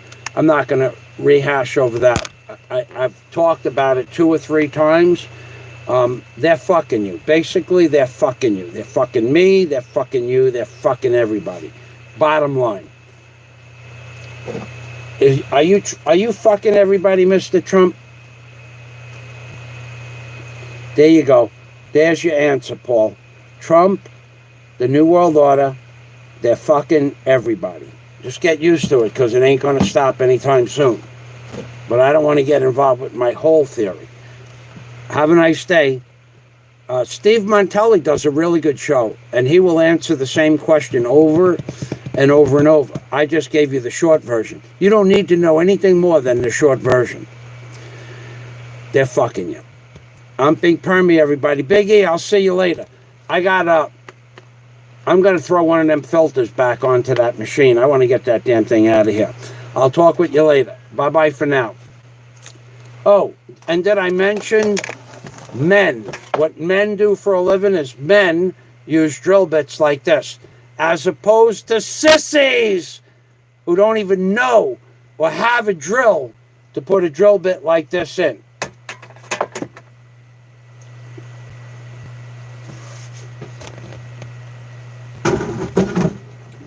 I think I just punched a hole in my plastic bucket. Nope, I didn't. The bucket survived. I dropped it in there sideways. All right, ladies and gentlemen, I'm Big Permy. All right, Paul, Bill, Big E. Okay, the legend, Big E continues. Gotta go. I really do have to go. Thanks very much, everybody, for stopping by. Have a great day. I'm Big Permy.